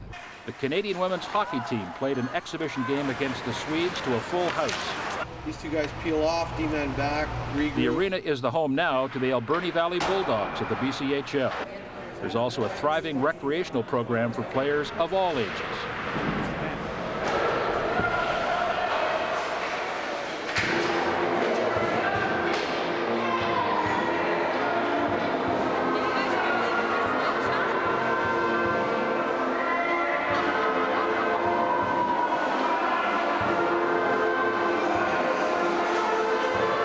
Thanks to the high school band here in Iqaluit for serenading us with the Hockey Day in Canada theme. We're getting outfitted here to get set to go on the ice. Wendell Clark's going to skate with the Mighty Mites, Mike Courtney's great team. I want to say hello and happy birthday to Ron Elliott up in Arctic Bay, which is on the northwest tip of Baffin Island. Also a big thank you to Rex Willie. When I was there a year ago in Arctic Bay, Rex, who helps run the arena in town, gave me one of the sweaters I'm most proud to wear when we go play Wednesday night hockey back in Oakville, Ontario. And there's a nice snook shook with the 2 sticks. So to all my pals in Arctic Bay, a big thank you. We'll touch now on the BC Outback AAA women's hockey team. The neat story here is every fall the AAA women in British Columbia hold a camp at which they choose the team, and they are representative of the entire province of British Columbia. There's about 15 teams involved in the team, and the age group, it's all the way from 14 is the youngest player to 38 years of age. Look at that. So they get together once a month for practice. They had their provincials this month. We'll let you know a little bit more about how they made out at the provincials, but it's just a wonderful story, the Outback Warriors. Takes a lot to be involved in the women's AAA hockey program in British Columbia, and obviously these women have made the effort. But there have been some pratfalls with the growth of women's hockey. It's increased 400% over the last couple of years. Hayley Wickenheiser, of course, was in the middle of a lot of talk when she went over to play in Finland. What's it like to be a female? And even Ron Davidson with his great program in New Liskeard got the women playing so well that girls' teams were beating the boys. What's it like to be an outcast if you're a girl on a boys' team? With that story, we go now to Mike Beauregard. This is an all-star game for a league that didn't exist a short time ago. The Winnipeg Women's High School League has tripled in size virtually overnight. 6 years ago, we started with 4 teams. Now we have 12. Women's hockey has taken off since it became an Olympic sport. Teenage players today have a variety of options to pursue after high school. I'd like to maybe get a scholarship. Probably Team Canada, but I don't know. At one time they played for the fun of it. Now they're shooting with those goals. So it's raising the caliber and the commitment from all the players. Hayley Wickenheiser is blazing a new trail. She's playing professionally with men in Finland. While most of these girls will never play pro, some of them know what it's like to be the only girl on a guy's team, and they say it's no picnic. I like the women's hockey. I get along a lot better with the girls. Girls accept you more. It was good playing hockey, but it was like hard because the guys didn't really like you. They're like, I don't know, they're really immature. So I don't know, I just went out and did what I could. Sammy Jo Small is a goaltender with Team Canada. She didn't play the women's game until she made the national team. Until then, she measured up against boys. I had to prove myself each and every time I stepped on the ice. I couldn't get hurt because people would always say, oh, it's just a girl getting hurt. I couldn't fail because it was as if people were waiting for me to fail. Delaney Bryan is following in her idol's footsteps. Unlike Small, she has the option of playing girls hockey, but prefers to compete with the guys. I went to the girls' team for the summer and it was good, but it's not the same. Girls hockey leagues like this one still don't exist in parts of rural Canada because there aren't enough players to make up teams. So like Sammy Jo Small, the players there have to play with the boys. Something Small says made her tough and resilient, and she wouldn't trade for the world. Most of the guys that I grew up playing with themselves, I would have described as chauvinists when I was growing up, but now themselves are either involved in girls hockey or involved in girls sports in some way, and now see the validity of having young women participate in sports. And that's what's so neat, is I feel as though I've had an influence on them in that small way. For Hockey Day in Canada, I'm Mike Beauregard in Winnipeg. Thank you, Mike. We want to explore the topic a little bit more. Sue Dalzio is the president of the Hockey Council in Prince Edward Island. We're pleased to be joined by Sue. Also, Bev Harbour is with the Devilettes. You saw the great story earlier. And Diane Moore, you're very involved in the hockey scene in Port Alberni. Sue, maybe I'll start with you. I know Laurie Kane has made women's golf the rage in Prince Edward Island. What's the status of women's hockey in PEI? Well, women's hockey in PEI, we'll soon be celebrating our 110th anniversary of the first recorded game, and Prince Edward Island right now leads the country in terms of the percentage of females that play the game. So we think we're front and center, and we're quite proud of that. Bev, how about in London? Well, we're quite thrilled. We've got a very large group. We're up 15% this year. We've probably got over 1,000 girls in the City of London that are playing hockey this year. And Ontario sits at about 26,000 or 27,000 this year. Diane, I'll let you tell the same story about how it's going in BC, and maybe you can start to answer the obvious question. What are the pitfalls, if there are any, or serious concerns for the girls/women's game in your area? Well, Ron, Port Alberni, we have this beautiful complex that was opened in October of 2001, and women's hockey here has grown tremendously with the opportunities that we have. I think a lot of girls hesitated to play hockey because there was no opportunity for them to play with other girls. If they wanted to play hockey, it was playing with the boys, and girls tend to be intimidated by the game of hockey against the boys. So having a female program here, I found, has given the opportunities for girls to actually come and realize how much fun the game of hockey is. I'll just stay with that for a moment, Diane. Do you still have girls who get to a level where they have to join the boys' team in order to move ahead, or are you having a total segregation now between the boys and girls? Well, definitely in the higher ranks, they have to play with the boys. We find that a lot of young girls, 8 and up, have started joining, and actually this year has been the first year in our minor hockey association that we have had an all-female Atom team. So it's very exciting, and we get girls. I coach the women division, the girls division, and we have girls join every week. It's just growing tremendously, and I think over the years, even for a small town like Port Alberni, there'll be enough girls here to have their own league. Bev, when it started, I don't know if novelty is the right word, but I think there was a general excitement that girls hockey was exploding. Now you have girls teams actually beating boys teams. So has there become a rivalry to the extent that it's detrimental, or do you think it's been a healthy growth? Oh, I think it's been a healthy growth. I know our girls really rise to the occasion when they get the opportunity to play a boys team. We came out on the losing end of one today, but it was a very entertaining game. I think that everybody is just starting to respect each other, both for what they bring to the table, and we play a lot of boys teams, our competitive teams in particular. Being a little bit further away from Toronto, it gives us some of our better competition when we play against a boys team, and they're just really great games. It's interesting to note we tend to attract girls into our program as they get older, as opposed to out as they get noticed by the scouts that are coming around, or hopefully by Team Canada or the Ontario provincial teams. Sue, I hate to put it on you to answer the Haley Wickenheiser question, but that's sort of been the burning one. When she moves into the men's pro ranks, what's the reaction from the women in minor hockey in Prince Edward Island, and your thoughts maybe on where you'd like to see the women's game headed? Well, we've been working the past several years to make our minor program strong, and we have a total of 64 minor girls teams, and we're at the point now where we've been able to put those teams into 2 different levels, an A level and a B level, and that's from Atom right up to midget. So we find the girls want to play girls hockey. The competition is there for them now, and we're finding it's the way to go, and we're having lots of success with it. Finally, ladies, I don't want to cut you out with a chance to say maybe if you had something important you wanted to articulate on behalf of either the girls or women's game. Bev, you first. Anything that you wanted to get across today on the show? I just encourage all those girls out there that are still being cheerleaders and watching their brothers and neighbors play just to come on out and try the game. We've got ability, doesn't matter what your ability is, whatever, we can get you a place to play, and I think they would really enjoy it. Diane? I agree with Bev. I think that the girls should come out and try. We try to get programs, day programs for them just to come out on the ice and try, because once they get hooked, they just love it.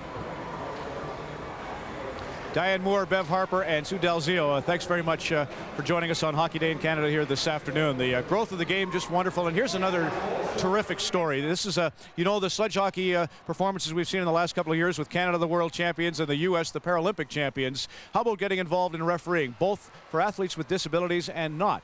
Here's Karen Blatchford in her own words. I went to the Canadian School of Hockey Officiating at York University in Toronto, and they were more than accommodating and very, very accepting in terms of the organizers. When we first went there, we had classroom sessions before we actually got on the ice. I got onto the ice finally on my sled and in my stripes, and some of the other student refs that were there were a little surprised. And they actually said to me afterwards they thought I was just at the reffing school just to learn it for a coaching perspective as a coach. I said, no, I'm here to ref the same as you are. I can't wear all the regular equipment. I need to wear some sort of glove on the ice just to protect my hands because I am fairly low on the ice. But I also use tape. I use a hockey tape just to tape my legs and my knees together. I tape them right to the sled so that if the sled goes over, I go over as a unit and it's not a concern. Come on, guys, set them up quickly.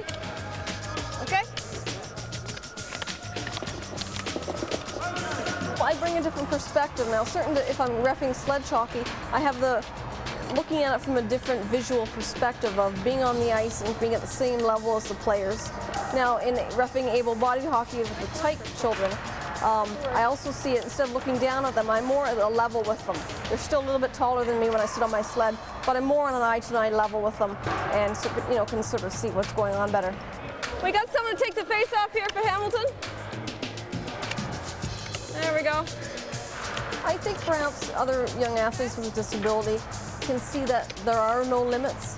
If you set a goal, if you find something you like, and if you find something that you can work at and that you can succeed at, that nothing is ever a barrier.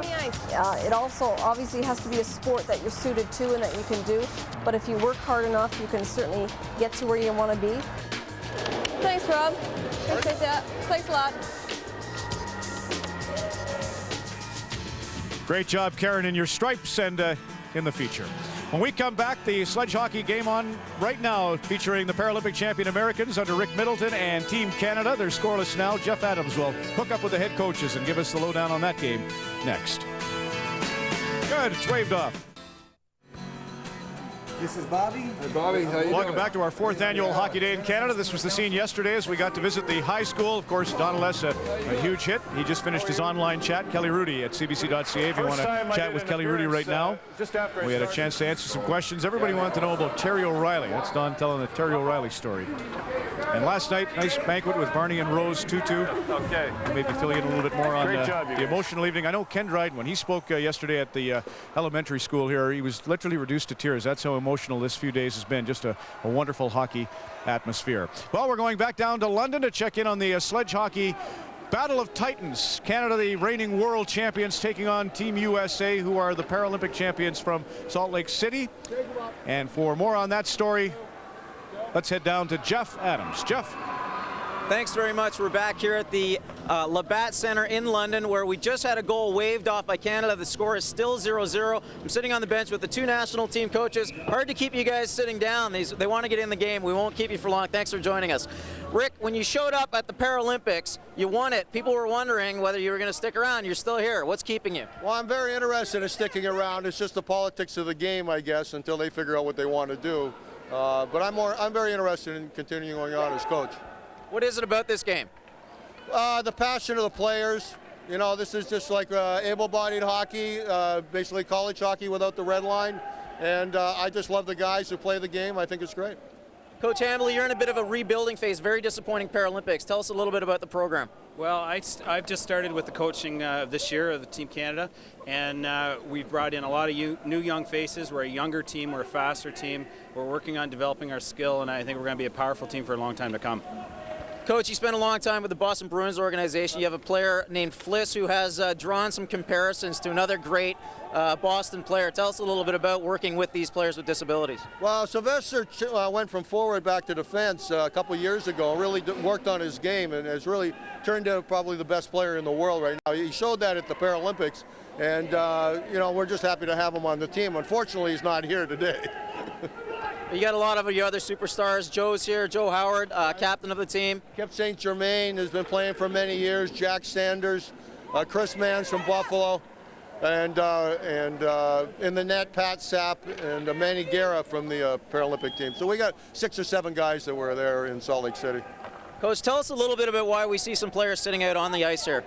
Normally in international competition, the bench area and the ice are at even level so that the players skate right in. They put plexiglass down, they water down the plexiglass, you skate right in, and you take this bench out of the way and put plexiglass out in front as well so players can see the ice. In a rink like this, we're just not able to do that for this exhibition game. Coach, without the feeder system that we have in the able-bodied game, how do you recruit players to this one? Well, there's players from all over the United States, different areas. They have club teams. They really don't have any competition within their own cities, but they get together over the year, a few tournaments and such, and play against each other. But it's really up to them to develop their own games.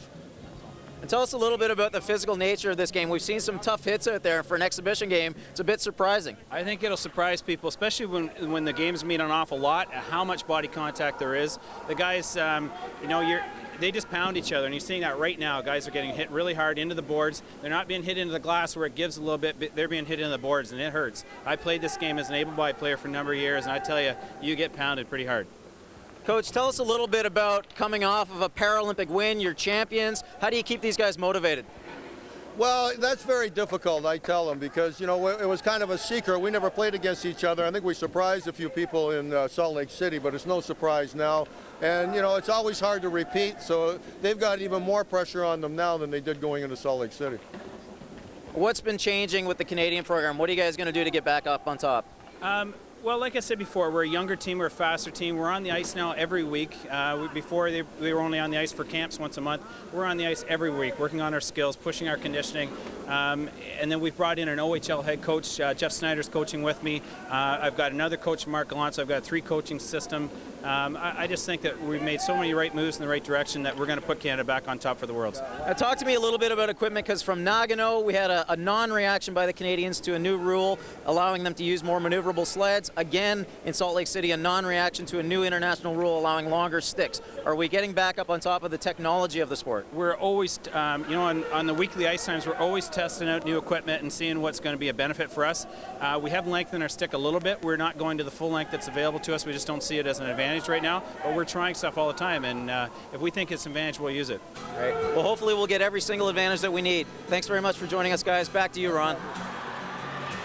Jeff, excellent work down there. We'll keep you apprised of the results. Canada versus USA. Don Cherry will be so happy. Both the rinks here have the clear mesh, or the white mesh, that he always loves to see. Katerina, how about a high five? High five. There we go. We'll come right back with the story of university hockey at Thunder Bay.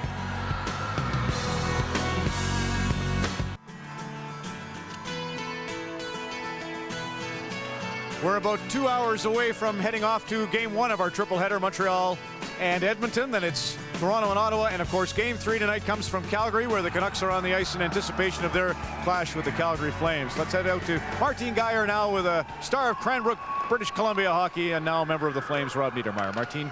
Thanks a lot, Ron. Well, Rob, you and your brother Scott living out the NHL boyhood dream. What was it like at the Niedermeyer household back in Cranbrook when you were kids? I was pretty busy. I think busy for our parents. I think both of them ran us to the rink and ran us to the pond, and but it was a lot of fun. I mean, hockey's a great game, and we had a lot of fun playing it growing up. Now, you played 3 and a little bit more years, seasons in Medicine Hat. Scott Russell and Kelly Rudy are there today. What are some of your memories of playing with the Medicine Hat Tigers? I had a lot of fun memories. I mean, I moved away from home at 15, and that was pretty tough. But I moved in with a good billet family down there, and I mean, we had 3 pretty good years. We made it to the Eastern Conference Final one year, and that was as far as we made it, but it was a lot of fun. Thanks a lot, Rob. All right, thank you.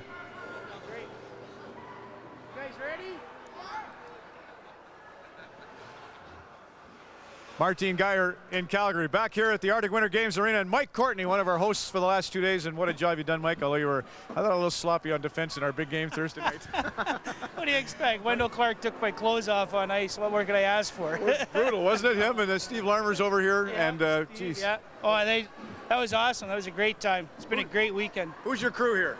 Who's my crew? I got Carl McLean's our coach, and then we got all the kids. We call ourselves the Iqaluit Mighty Mites, and we just come out and have a blast with the boys and practice 2.5 hours a week, and it's all for fun. I got it. Okay, you guys want to be on TV? We better come back here, Mike. Come on back with me. Mike, come on in. I want to ask you a question. You said you think parents are too soft on their kids. Are you one of these guys that, like, let's have fun, but let's get this thing accomplished and win, or what are you doing? Oh, I just get out there and have fun, and I expect the kids to work hard, and you know, as long as there's a smile on their face, there's a smile on my face, and we just go for it and have a great time. See a tough coach? Yeah. I just have something to say. Oh, please do. We're gonna take down those parents. We're gonna score lots of goals, and they're gonna be kept at 3. It's easy to find a star in Iqaluit, the Mighty Mites. Mike, thanks for all your hospitality. You've been unbelievable. Now, we're going to tell you the story of the University Lakehead Thunderwolves, who've become one of the hot commodities. Remember, ref from the old Colonial League there in the Fort William Gardens. Great hockey fans. Chris Prostansky has caught up with the hottest ticket in town. This is Thunder Bay, where the Wolves howl louder than ever before, thanks to the return of university hockey. On any given weekend in Thunder Bay, the Lakehead University Thunderwolves are the hottest ticket in town. More than 3,000 people have filled the rink for every home conference game this season. The honeymoon with local fans started last year when the team returned to action after a 17-year absence. I think we more than filled a void. We brought in a level of hockey that is, in my mind, as good as Major Junior A, and certainly a superior product for a family compared to some of the professional hockey that was here before. After the Thunder Bay School was accepted into the Ontario Conference, a group of 27 local investors jumped on board to fund the team, making it a truly community-based organization. Now they're connected. Now they wear their face painted up, and they're getting all the paraphernalia, and they're wearing LU gear because they're very, very close to the players. Head coach Pete Beliveau, who won a national championship with Moncton, was hired to build a successful program and started with players who have local roots. Well, I was fortunate because the minor hockey in Thunder Bay, I think, is one of the best minor hockey in Canada. We do have 15 players from Northwestern Ontario, 12 from Thunder Bay, and we have some from Dryden and Kenora. And then was able to go out and hire the people that have been involved here for a long time. The success of last year's team caught the eye of local player Brian Deuce. After spending 3 years in the New Jersey Devils organization, he chose to play with the Thunderwolves this season. They like a winning team, and you know, we didn't mess around here. The organization put together a team in the first year that was the hardest working team in Canada, I'd say. And then in the second year, it looks like they had a little more talent. Already this year, the T-Wolves have earned a win over the top-ranked University of Alberta Golden Bears and were crowned champions at the inaugural Bell Varsity Cup, a Christmas tournament. Right now, there's only one goal left. National championship. Pretty darn soon. In Thunder Bay, I'm Chris Prostansky for Hockey Day in Canada. Chris, thanks very kindly. Katerina, I wanted to get this high five on television. High five. Boy, you've been skating for hours. You're a great little skater. Wish you all the luck in your Mighty Mites hockey action. And Bob Babinski, as we head down to you for the Pee Wee tournament in Quebec, I want to show one of your biggest fans, Julia Rogers, a young lady from St. John, New Brunswick, plays for the Lancaster Pee-wees, and she was laid up last year during the Salt Lake Olympics after injuring just about every bone in her body in a sliding accident around the holidays. So I know Julia is happy to see a big part of the show today. Bob, down to you for more on the Quebec Pee-wee tournament. Well, that's a fantastic story, and her recovery certainly, as everybody in New Brunswick knows about it. I'm holding here the famous mini stick and foam puck from the Quebec City tournament, now made out of plastic. I had a lot of these made out of wood when I was a kid. My biggest disappointment was I got them as a fan and not as a player. My team's always got turned away from this tournament. Patrick Dom is the general manager of this tournament. How do you decide who gets to play here? Well, you know, on the how all the teams are in, I mean, half of them are qualified before the tournament in the month of October, November, and the other half are chosen regarding how they're doing in the league, in their own league. You have more than 16 countries represented. How do you go about choosing who's going to come from abroad to play here? Well, you know, usually all the teams who are coming from foreign countries are accepted to the Balkan tournament. Where we have difficulties to choose a team is from Canada and United States because we get so many demand from all the teams. Now, you played here in 1979. What is it from that experience that you want to make sure the kids playing today get when they come? Well, you know, playing here in 1979 with Sledge was the highlight of my career. You know, usually you play in front of 50 or 100 people, your mom and dad, and now it is like here today is about 7,000 or 8,000 people. It's a dream come true.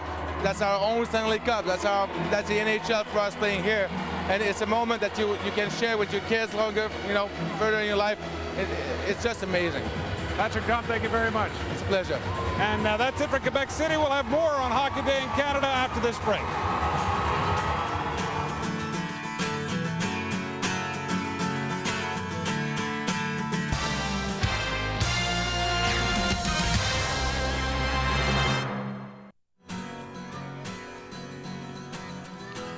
Hockey Day in the Hat. There is the Medicine Hat Arena, finished in 1970, always the home of the Tigers. Beautiful day, plus 2 degrees Celsius in Medicine Hat, Alberta. There's the Zamboni on the ice. We're awaiting the arrival of the Adams of the Medicine Hat Minor Hockey Association. And speaking of Hockey Day in the Hat, I've got my East York Bulldog hat on. I want to say a special hello to Coach Rick Titcomb and all the people at the East York Hockey Association. You do a fantastic job. Can I give you a little bit of a history of the Medicine Hat Arena and the teams that have played here? Won 2 Memorial Cups. 1987-88, Trevor Linden is the name you will remember from that team. They went to a 3rd Memorial Cup. That was way back in 1973. Lanny McDonald was a fixture on that team, the great Hall of Famer. And you know what? His is the only number which has been retired by the Medicine Hat Tigers, and it hangs in the rafters here, the number 8 in the arena. The Wall of Fame has just been completed in the Medicine Hat Arena. There's Kelly Rudy's name, 4 shutouts in a single season. That's a club record. Oh, and look at that. He looks like Keanu Reeves. That's his first picture as a rookie with the Tigers. Nice haircut. There's the new do. Kelly's online, but only for a few minutes to answer your questions, so you better get to him quickly. Of course, we'll have after hours from the Medicine Hat Arena after the Calgary-Vancouver game. We are also going to have Behind the Mask during the Saskatoon Blade Medicine Hat Tiger game right here at the arena. Hockey Day in the Hat. Ron? Scott, great. Looking forward to that. And from Hanna, Alberta, Lanny McDonald, the home of Nickelback, who have been winning all kinds of awards. And I should mention the East Coast Music Awards are on tomorrow in Halifax, and they've got a lot of the stars, including Alan Doyle of Great Big Sea, on the ice right now down in Dartmouth. So here we are in Iqaluit on Baffin Island. We're going to move just down to the South Shore and find out a little more about the arena in Kimirut. With his northern exposure this time around, here's Alan Abel.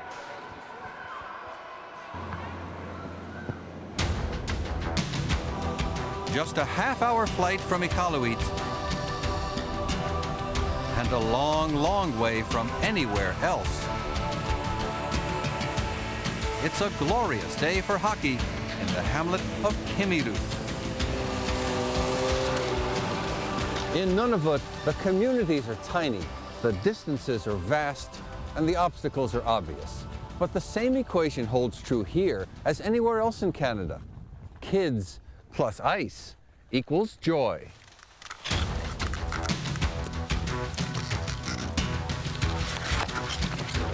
Outside in -40 weather and indoors at a brand new arena. The spirit of hockey in Kimirut melts a shivering Southerner's heart. The spirit of hockey is still here. They're anxious. They want to get new equipment. They want to get new games going, and we're in the process of making that happen, and the spirit is definitely there. But Kimirut also illustrates the isolation of Canada's north. There's no sporting goods store, no skate exchange, none of the things that most Canadian families take for granted.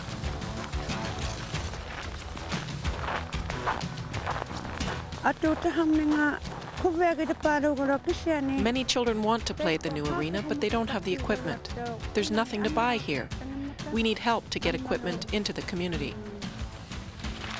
In Kimirut, that does not quell a passion for the game, where they're cradling hockey's future at the top of the world.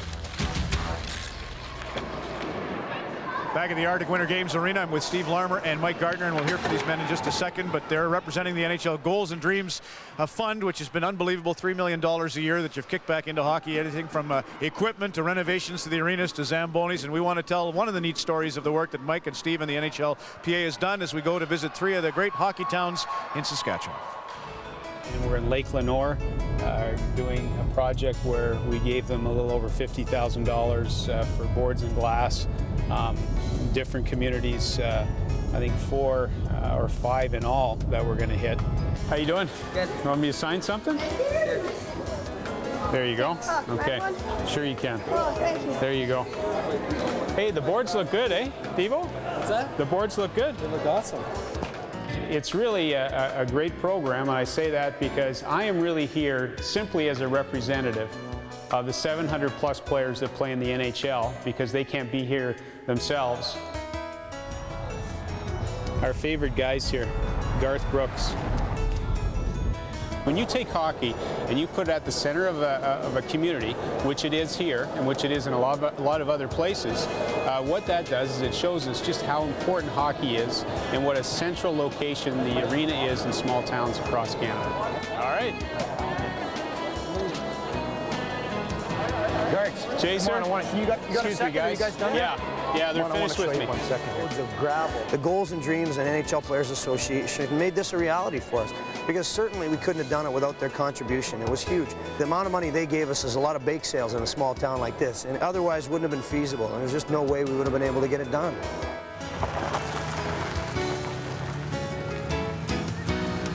It's my pleasure now to present you this check for $30,000 to help defray the cost of your new Zamboni. Congratulations. Thank you.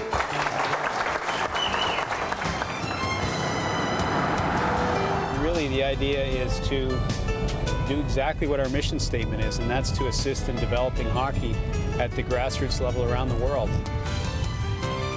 Did you put the glass in yourself? Like, are you guys putting them in yourself? Yeah. They're heavy sheets, huh?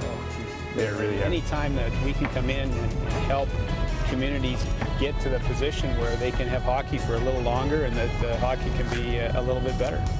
Okay. That went pretty well. What a host that Mike Gardner is. I'll start with Steve Larmer, just so you get in here. Fair is fair. Steve, tell us about what Goals and Dreams has managed to do in Baffin Island over the last couple of years. Over the last couple of years, we've had the opportunity to bring 350 sets of equipment up to Nunavut, 160 sets into the Iqaluit area just recently today and yesterday, and we've been over to Rink and Inlet and into an island in Hudson's Bay, so 350 sets so far over the last year and a half. What are your impressions of the hockey scene here? Oh, the hockey scene's great. I mean, they've got 2 beautiful arenas here, and you know, it shows you in the smaller communities how important hockey is. It's the lifeblood of many people. It brings all kinds of people together, and adults, girls, boys, and it's the lifeline of the community. We're going to talk a little bit about a hot button topic in minor hockey, and that's body checking. We'll save that for later because Steve and Michael join a panel with Kerry Wilson, and Winnipeg's done an unbelievable job giving back to the game, and Ray Bork's hopefully going to hook up with us from the Quebec City Pee Wee tournament. Mike, Goals and Dreams, maybe just a reminder for viewers, separate the confusion about who qualifies and how you could approach the Goals and Dreams about a donation. Well, first of all, it's a fund that was put together by the Players Association. It's called the Goals and Dreams Fund. We've been doing it now for about 3.5 years, and what it is $3 million goes into this fund from the players themselves. You know a lot about it, Ron, because you've graciously sat on our advisory board for the last 3 years. I've done nothing. You leave it up to you. You've done a good job by doing nothing. That's the thing.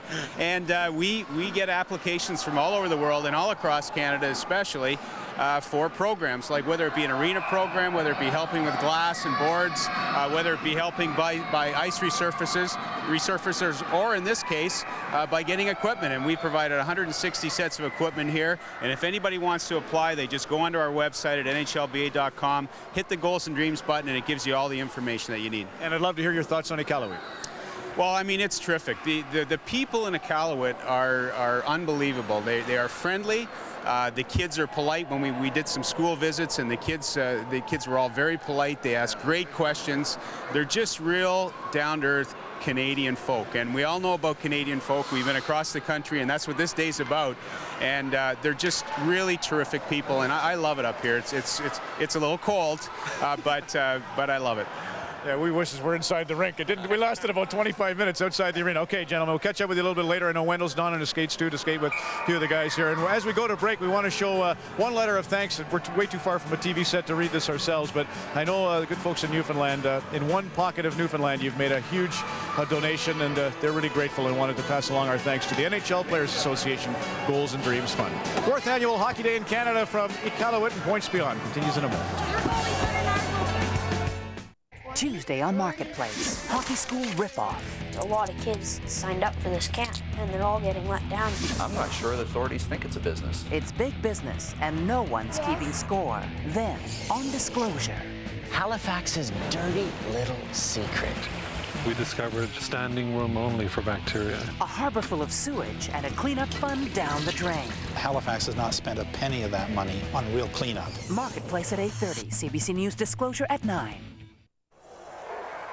Next week on CBC Sports Saturday at 1:30 Eastern, we cover short track speed skating World Cup from Chicoutimi, Quebec. Then Canada 1 is #1 going into the Bobsleigh World Championships. Looters and Zardo are on a winning streak. Watch them race at 2:30 Eastern. And at 4, the opening ceremony for the Canada Winter Games. Join us in New Brunswick and let the games begin. CBC Sports Saturday, next week at noon Eastern.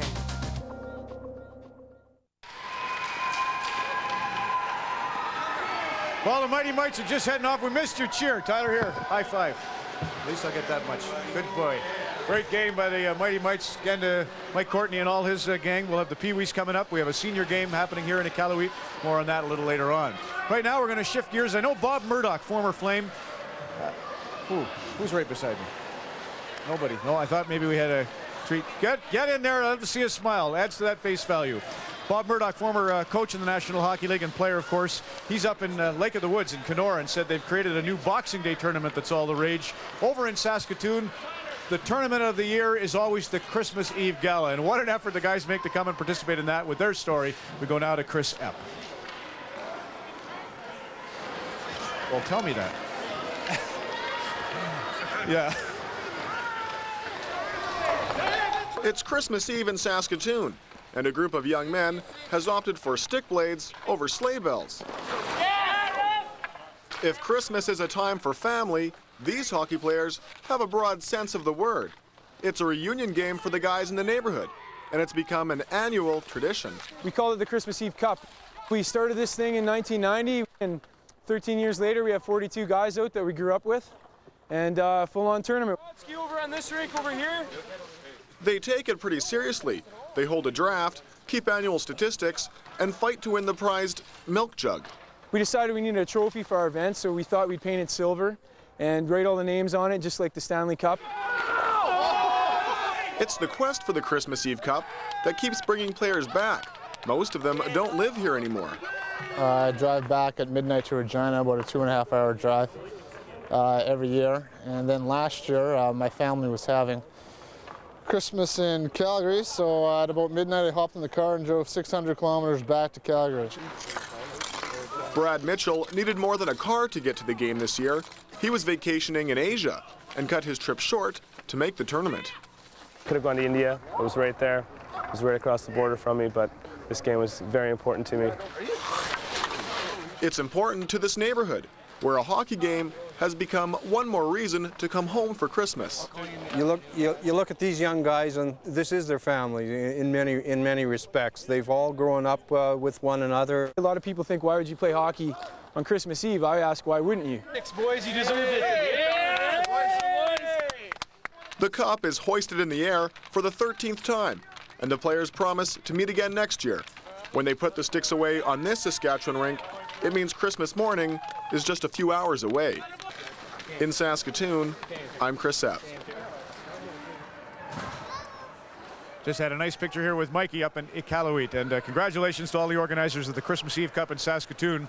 Great tradition of hockey in Summerside, Prince Edward Island. We've touched on that a bit already today. Scott Russell had a lovely segment on it when we did the show from Red Deer 2 years ago, and you see the banner acknowledging the 97 Western Capitals, Royal Bank champions of junior A hockey in our country. To Bruce Rainey we go for more on the story of that storied arena. Bruce. Ron, thank you very much. A recent bit of great history, the win by the Summerside Western Capitals. A man right here named George Dalton who has followed it all. And Mr. Dalton, we are in Cal Stadium here in Summerside. 51 years old it is. After whom was it named? It was named after Charlie Cal, actually the first Summerside resident to ever play in a National Hockey League. He would get things going. And Charlie played for the Boston Bruins in the early 1920s. And as a young kid post-war growing up in Summerside, that was one of the buzzwords around town, Charlie Cal. One of the adjoining arenas here is called Steel Arena. Quite a story there. Clarence Windy Steele. That's correct. Windy Steele had a real tremendous hockey career. And the enthusiasm we have in this community comes from people like Windy. He played in the American Hockey League, played with the Hershey Bears. And the legendary Eddie Shore once quoted that the hardest check that he ever received was from 138-pounder Windy Steele from good old Summerside, Prince Edward Island. Windy never played in the NHL? No, Windy had a great career as a young man, and he was invited to the Boston Bruins training camp in 1941. But Windy, as many true Islanders, took the call to duty and went off and fought for our country, and that was kind of the sacrifice he made to end his promising hockey career. Mr. Dalton, thank you for your stories today. Thank you very much. We're on Summerside, rich and deep in history, as we send it back to you. Nice stuff, Bruce. Thanks very kindly. We're going to head right down to London, Ontario, where it's Team USA versus Team Canada in the sledge hockey battle of world champion and Paralympic champion. And for more on the progress there, Jeff Adams. Thanks, Ron. Back at the Labatt Centre here in London, we're watching a much more disciplined Canadian squad. They've been reinvented under new coach Peter Hambley. The score is 1-0 for the Canadians. It's been a hard-fought battle. It was scored by Danny Verner, assisted by Lou Mulvihill, and by 16-year-old Jeremy Brooker. So with 2 minutes to go in the second period, we've been speaking a lot to the players, and to a man, they're sending out good wishes to what they describe as the heart and soul of the team, Captain Todd Nicholson, who is recovering in Ottawa with some health problems. So we're looking forward to not only the return of the captain, but to another period and a half of great sledge hockey here in London. Back to you, Ron. Jeff, thanks kindly, and Todd, get well quick. They need you back there. We'll come back with more of our 4th annual Hockey Day in Canada on CBC in a moment.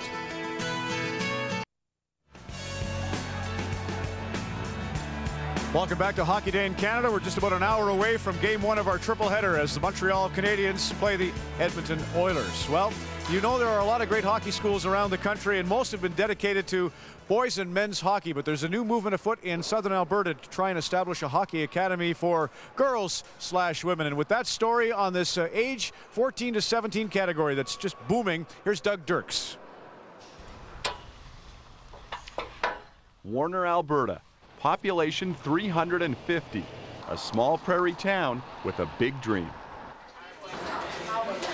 When we first started going, we had about 10 people working, and now we're getting close to about 50 volunteers.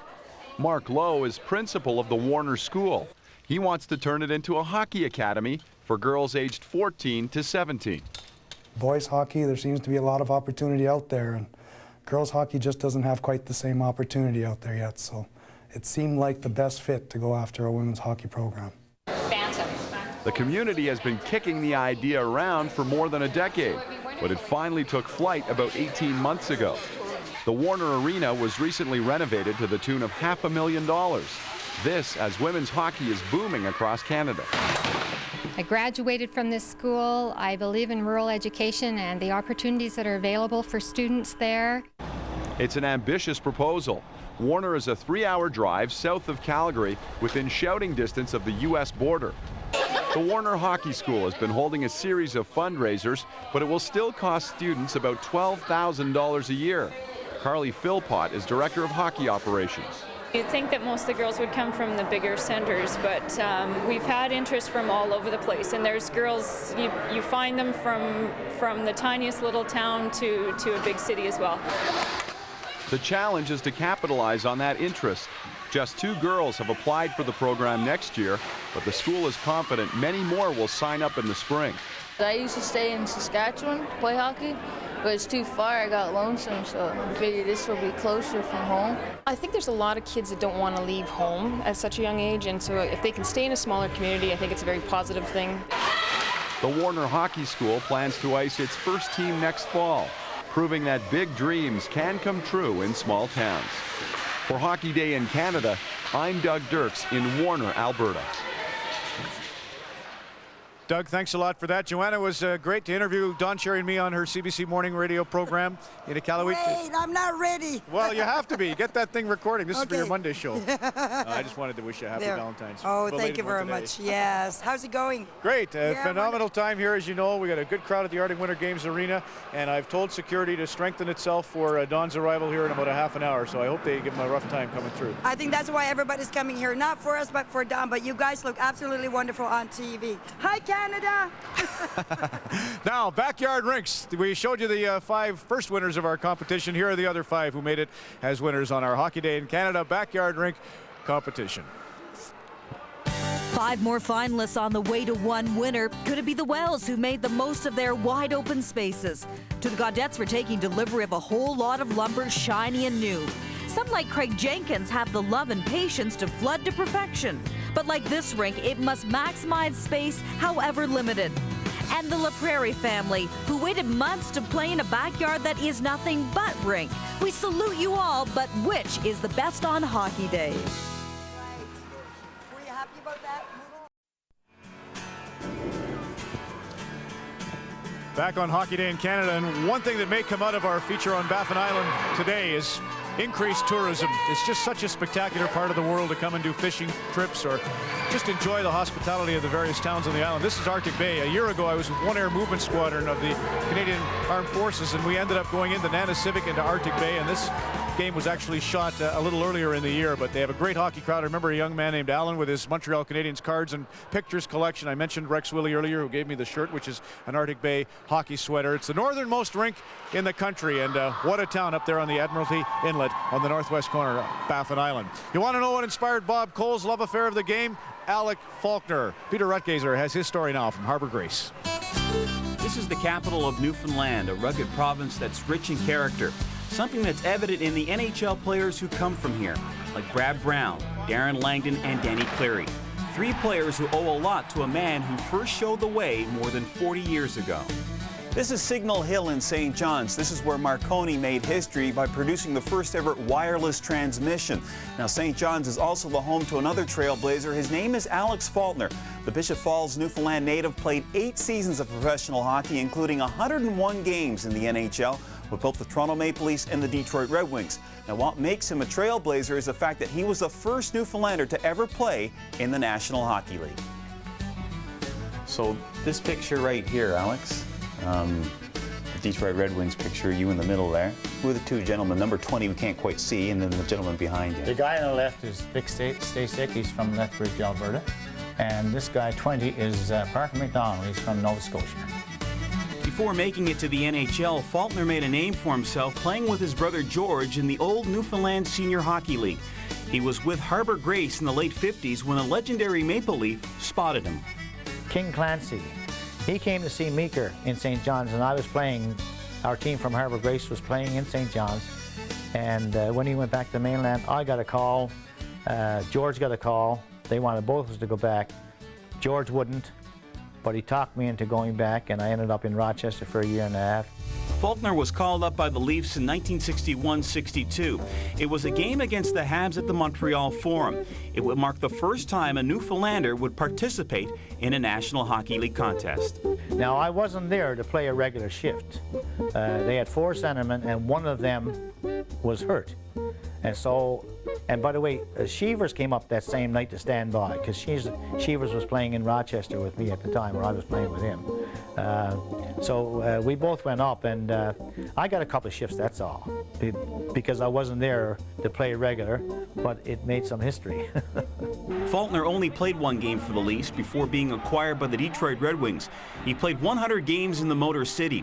His greatest moment in Detroit would come in the 1963 playoffs. The Wings would make it to the finals, losing to the Maple Leafs, but Faulkner would have a playoff run he will never forget. He shoots, he scores! Alex Faulkner, the pride of Newfoundland. In those 11 playoff games, I had 5 goals, and 3 of them were game-winning goals. So, you know, what does it say? You got to be good to be lucky, but you got to be lucky to be good. And I had a little bit of both going at that time, I think. A young Newfoundland broadcaster by the name of Bob Cole remembers Faulkner's stay in Detroit and the effect it had on Islanders. This was big stuff, and a lot of Newfoundland is hockey oriented anyway. They're hockey fans through and through. But when Alec made it to the NHL and played with Detroit, he was so popular up there with the team and the fans. You know, Alec wasn't a big guy, but he was good, and yeah. It was quite interesting. Our own Alec playing with the Red Wings was pretty good. At the age of 66, hockey is still a big part of Alex Faulkner's life. It's Friday night in St. John's, and he's playing rec hockey with his son Sean, something he does 2 to 3 times a week. When it's all said and done, Faulkner would like to be remembered this way by future generations of Islanders. I'd like to be known as not a quitter. I could have quit, I could have taken my skates and came home many times, because I went to a big city. Not a single person in that city did I know. I'm out on the ice with a bunch of fellas that I had to get to know, and it was easy. It was easy coming from Newfoundland, not exposed to anything on the mainland very much. And so I'd like to be known as somebody who says, that guy there, he never quit. I'm Peter Rutgazer for Hockey Day in Canada.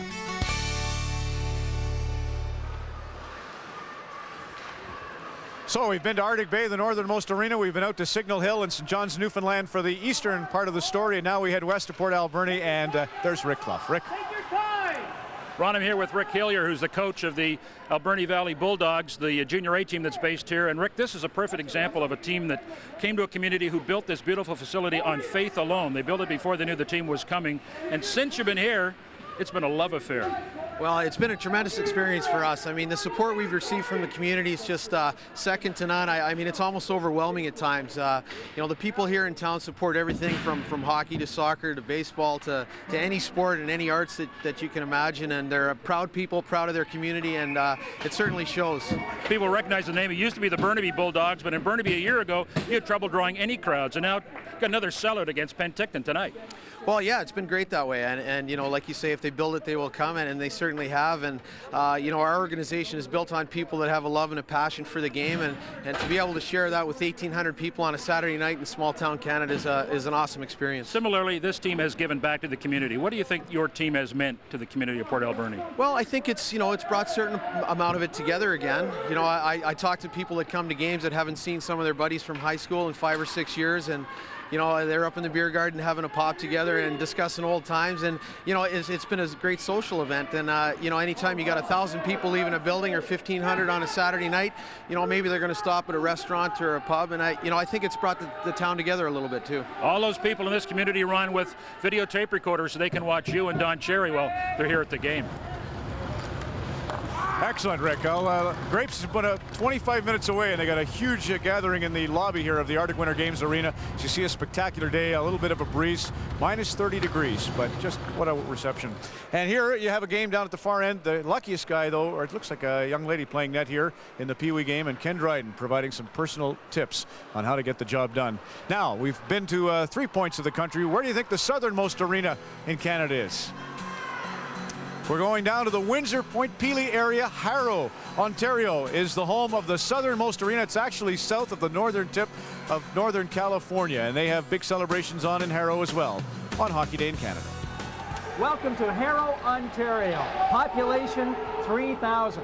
I'm Tony Doucette, and this is Hockey Day in Harrow. This is Sean Marin-Tate, chair of the organizing committee that put all of this together, and we want to point out right off the top that this is the southernmost minor hockey organization in the entire country, and you used some technology to prove that just the other day. Tell me about that. Yes, we did, Tony. We took a GPS global positioning system, went down and took the readings of our neighboring communities in Kingsville and Leamington, and found out that our readings here in Harrow is the southernmost arena in Canada. By 25 or 30 meters? I'm not sure, Tony, but it's not much. Okay, the midgets are on the ice here right now. I mean, this is a busy, busy day for you guys. Tell me what's been going on. Yes, it is. Starting yesterday, February 14th, we had a bunch of games last night. Starting again up first thing this morning at 7 o'clock. We are running all day today, having our minor hockey system of 310 kids, a couple out-of-town teams, and 2 of our men's leagues will be playing this afternoon. And tonight we're going to finish it off with the old-timers. 310 kids, which is, by the way, 10% of the population. It's a long way from Iqaluit to Harrow, where it is Hockey Day in Canada and Hockey Day in Harrow. Thanks, Sean. Thanks, Tony. Ken Dryden continues on the ice here at the Arctic Winter Games Arena in Iqaluit. When we come back, we'll hear from the president of Nunavut Minor Hockey, Tom Thompson. We'll also check in with Alan Abel as he continues to guide us around the newly created territory of Nunavut.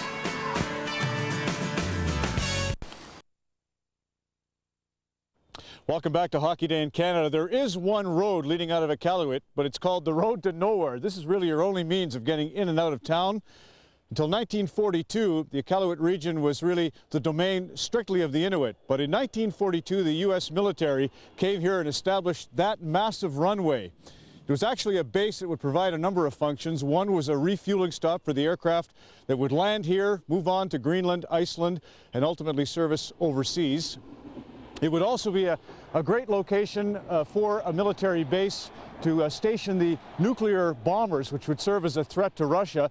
And the third purpose, this would be one of the stops along the DEW line, which was known as the Distant Early Warning Line. They had stations, radar, massive installations all the way from here on Baffin Island over to the Bering Strait. But with, of course, jet air travel and the planes that could go across the Atlantic, and with the intercontinental missile, all of that became moot for the U.S. military. Nonetheless, we're grateful for the airstrip that still serves the area. Not far up the way in Pangnirtung, maybe the most majestic of all the towns on Baffin Island, Alan Abel has a story of a young lad still trying to decide whether or not he wants to fly away from home.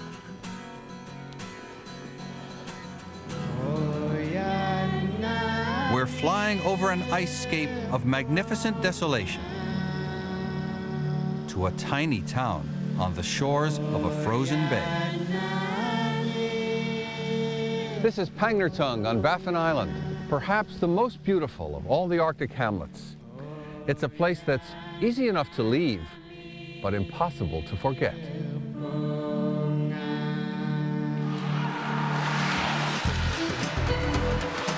At the Pangnirtung Arena, one young player stands out for his size and his talent. The past 2 autumns, 17-year-old Brian Alberni flew south for tryouts with junior teams in Manitoba and Saskatchewan. He could have made it, but the Arctic called him home. I know that when he's on the ice, he's fine. Everything is okay when he's playing hockey. It's just when he's off the ice and he's start to think about home and his friends and about coming home. But when he's on the ice, nothing else is on his mind except hockey, basically.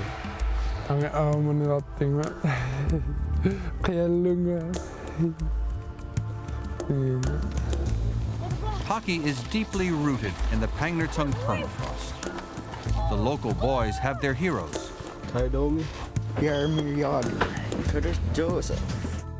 And so does their town. He was like born with skates.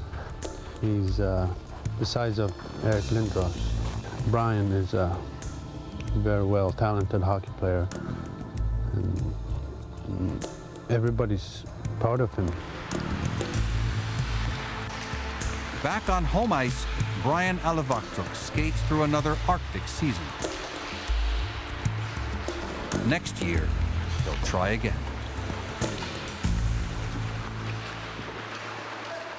And here's Tom Thompson, the president of Hockey Nunavut. And Tom, can't thank you enough for the joy we've had with hockey. Just seeing Dryden in here behind and Wendell Clark having a lovely time with the kids. Must be very special for all the volunteers you've had to have such a role on Hockey Day. Well, thank you, Ron, very much, and welcome to Iqaluit and Nunavut. It's been a great week and a great weekend for Hockey North and Hockey Nunavut.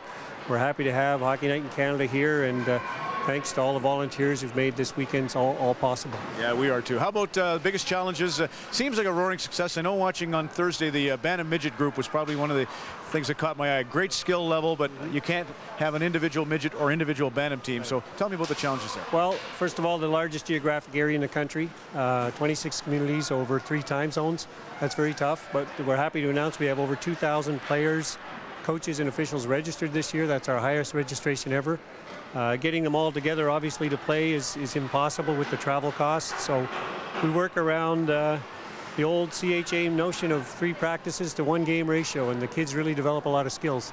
The spring is a wonderful time for the tournaments. That's when they really get their hockey and the serious games. Now, this rink was built for the Arctic Winter Games. One of the concerns I'd heard was that the old rink, which provides an option. I don't know if you need 2 rinks right now, do you? And what would you be saying about sustaining the old arena? Well, the community is not going to get any smaller. It's going to continue to grow. It's grown by over 50% in the last 2 years with population and housing.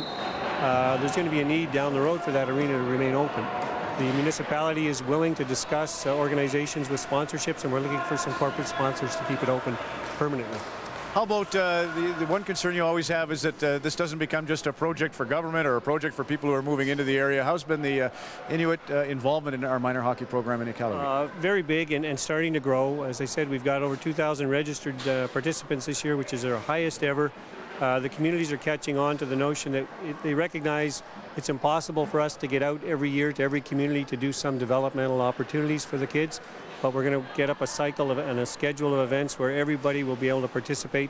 SO Fun Days for women, the McDonald's skills development for some of the initiation, the communities just starting off their hockey programs.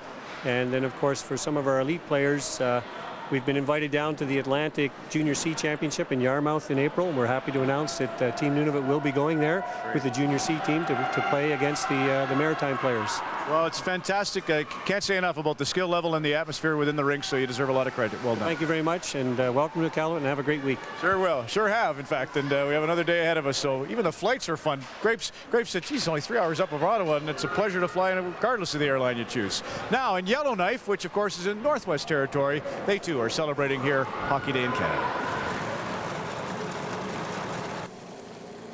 Back Bay, Yellowknife. It's minus 35 today, but that won't stop Steve Matthews from clearing the ice. For the past 12 years, he's provided a place for kids in the neighborhood to play hockey. It's been pretty much a community effort. The neighbors come down, help shovel off the rink once in a while. Eventually bought a snowblower because the kids got older, they wanted a bigger rink. I think the kids that play best are the kids that learned how to play pond hockey and just control the puck and learn to develop skills on the ice where they're not under a lot of pressure and just come and have a lot of fun. Well, it's nice when you can just come out every now and then and hammer some pucks and work on your shot and have a couple guys come out and do a little bit of passing and tipping shots and stuff like that. But no, it's more for fun than anything.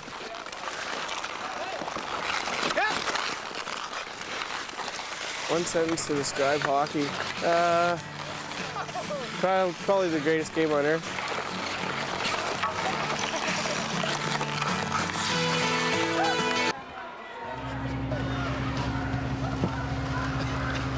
Back in the capital of Nunavut. We're in Iqaluit, and here at the Arctic Winter Games Arena, this is Don Cherry's arrival, and they're going to set up a nice little autograph station for Grapes, and I know all the fans over in the northwest corner of the arena.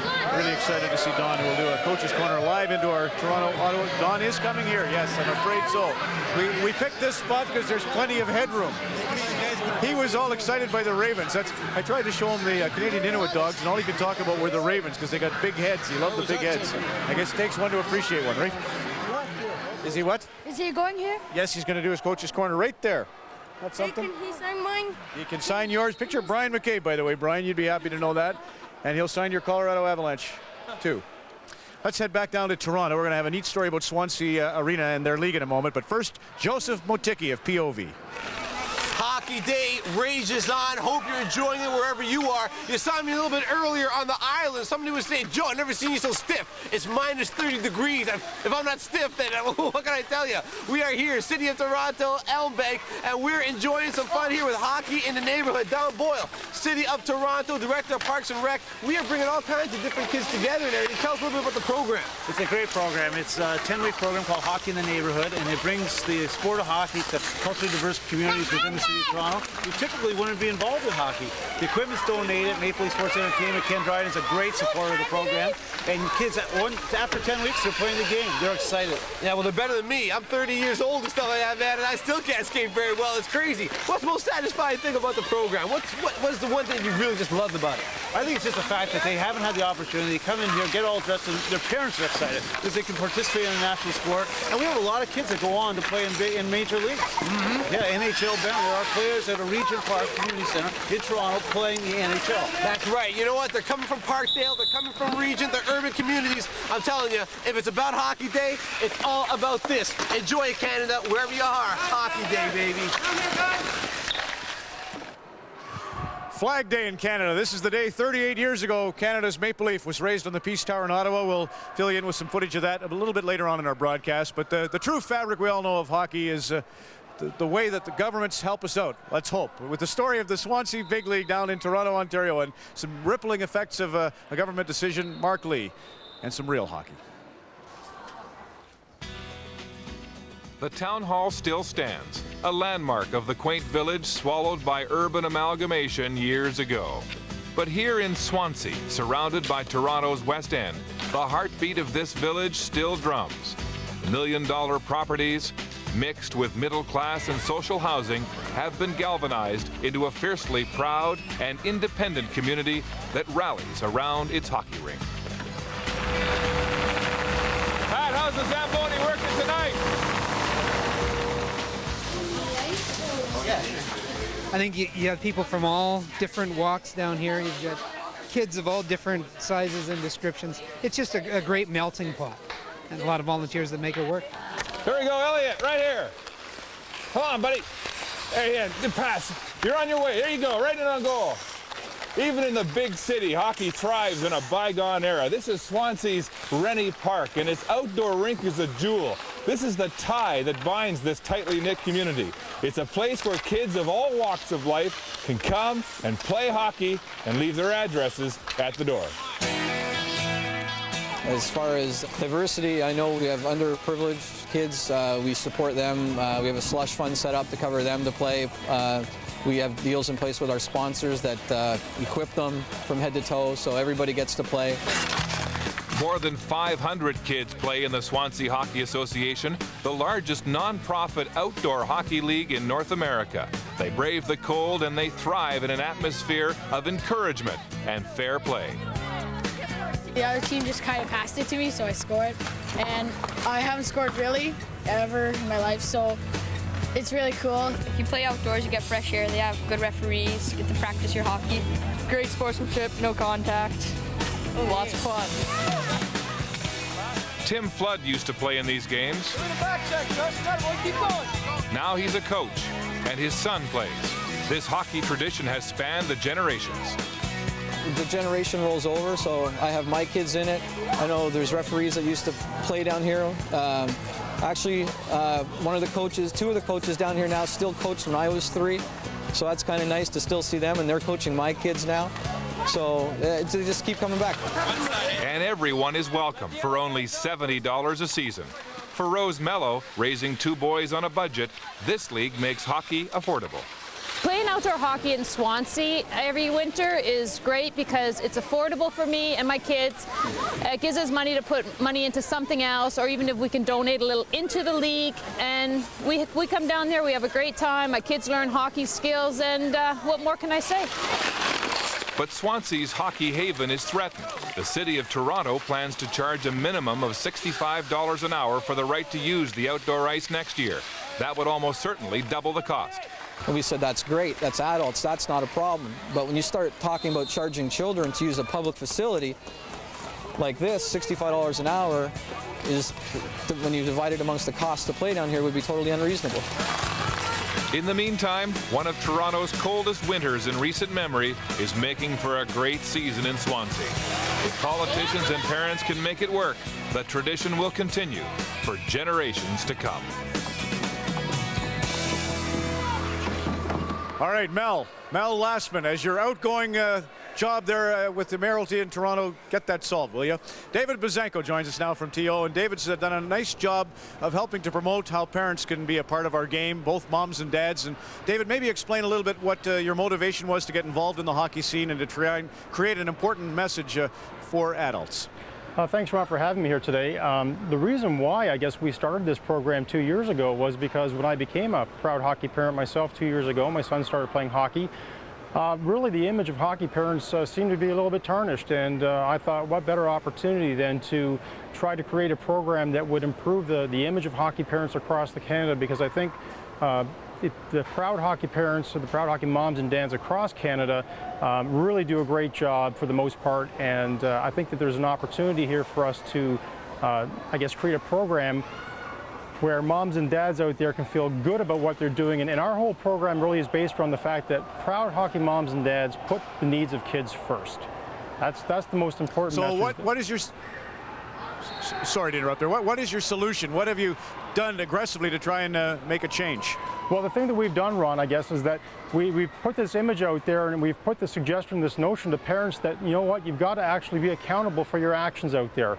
When you're at the arena, the things that proud hockey moms and dads do, they really try to teach respect to their kids and self-control. And I think that you know, it's an opportunity to be to say that you're a proud hockey mom or a proud hockey dad is an opportunity to stand up and to be a leader. I mean, it would be tremendously incredible if every mom or dad who's watching this program right now made a conscious decision to say, you know what, I'm going to be not just a hockey mom or dad, but a proud hockey mom and dad, and I'm going to put the needs of the kids first. Everything that I do from this point forward is going to be focused towards thinking about not only my kids on the ice, but the other parents who have kids there and the kids in the stand. I'm going to be accountable for the things that I do, and I'm going to feel good about myself at the end of the day. That's really what we're trying to do. We're trying to make this image of being a hockey dad or a hockey mom a really great thing. I'll ask you one more thing. What would you do if a parent was acting up? I mean, you really run the risk of a confrontation if you do something about it, don't you? Well, I'm not suggesting that you do something about it directly. What I'm saying is that be aware that all the people in the stands, the kids on the ice, the kids in the stands are aware of you as a leader. And I think as a parent and as a responsible member of our community, if something's going on that isn't going your way, to point a finger, to yell and scream, to do something like that isn't really the way of a proud hockey parent. A proud hockey parent is going to say, you know what, if I'm losing my control right now, my self-control, maybe I need to step back, think about things for a couple of seconds, and if I can't kind of maintain my composure, maybe I need to find a different place to stand where I can enjoy the game. That's what a leader would do. That's what a proud hockey mom and dad would do. They would actually set the right example for the kids. Calm down, find a better place to watch the game and enjoy the game. Just, I mean, imagine if every single hockey parent in this country said to themselves, I'm going to be a proud hockey mom and dad, and at the end of the day, this game would be so much better for it. Our kids would be great leaders, not only on the ice, but in their communities as well. Because as parents, we've taught them about respectability, we've taught them about self-control, and we've really taught them to be leaders. And I think that that's the opportunity that we have today, is to really focus on being proud parents. We changed attitudes about drinking and driving. David, it's a great message, and we thank you for that. David Buzenko in Toronto. Triple header coming up with NHL games featuring the 6 Canadian teams: Montreal, Edmonton, Toronto, Ottawa, Calgary, Vancouver, all to come on Hockey Day in Canada.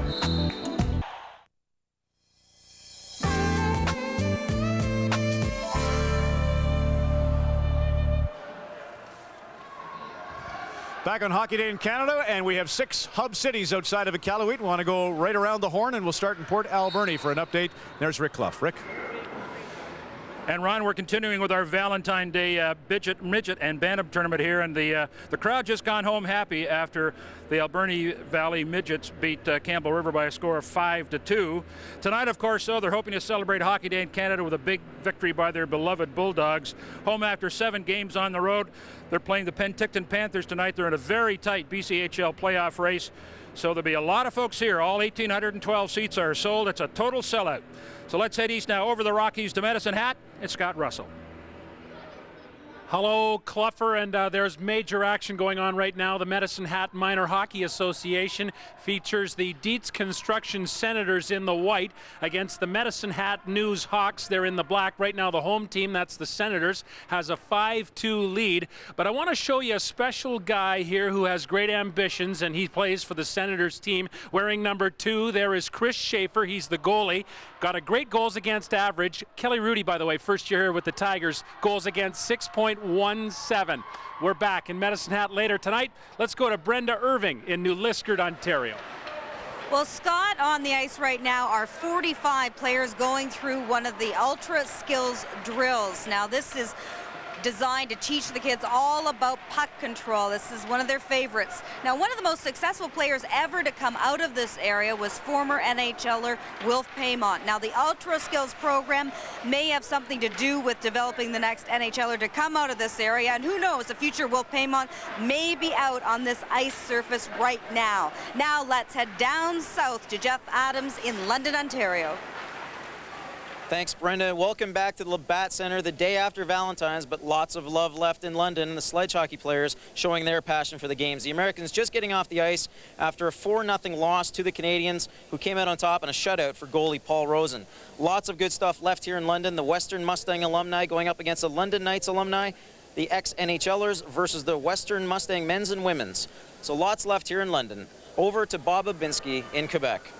Thanks, Jeff. You're watching right now a game between Bratislava, that's the team in white, they got the puck right now, against a team from the Quebec City area. It's tied at 1. We've had lots of fantastic action here at the Quebec Pee Wee International Tournament. Earlier you may have been watching Brantford came from behind a tie game against Arby's, but they lost 6-5 in overtime. It was a heartbreak. Ray Bork will be on in about a half an hour from now, and now we're going to go east to Bruce Rainey. In Summerside, Bob Babinski, third period set to begin. Cole Harbour, Nova Scotia leads Summerside. PEI score here is 4-1. It's a big weekend here on the East Coast. There is Hockey Day in Canada here in Summerside. In Halifax, Nova Scotia tomorrow night, all across the CBC network, the East Coast Music Awards, the 15th annual edition. And earlier today, an event that the organizers hoped to become annual. It was called Ice Jam. And it was East Coast musicians taking to the ice the Dartmouth Sportsplex in Dartmouth, Nova Scotia, in the Halifax Regional Municipality, playing on behalf of music education in the Halifax area. Members of Great Big Sea and Crush. Bruce Guthrow was an honorary coach, and their skills on the ice just about match their skills with guitars, basses, drums, and synthesizers. So Ice Jam, the first of hopefully many to come at the Dartmouth Sportsplex today. And Ron, the East Coast Music Awards take place tomorrow night, as we mentioned, 8 o'clock Atlantic time, 7 o'clock Eastern, all across the main CBC network. Rick Mercer will be the host, Ron, as we send it back to you.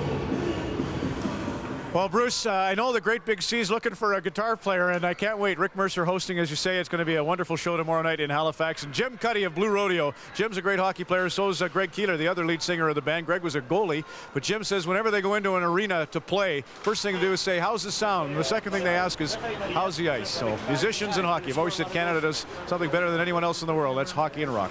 We'll continue our coverage in Montreal. It's the Edmonton Oilers in town, coming off a tough shutout loss against the Ottawa Senators. Jose Theodore will get the nod for the Habs, despite Matthew Garon being so terrific. And there are the Timbits, who will be playing a big game. We're going to show you how they make out in their debut on national stage. Edmonton Oilers and the Montreal Canadiens coming up. 2003 all year long with this special 2-hour Hockey Day highlights video and this Hockey Day in Canada ball cap. Yours to own and enjoy.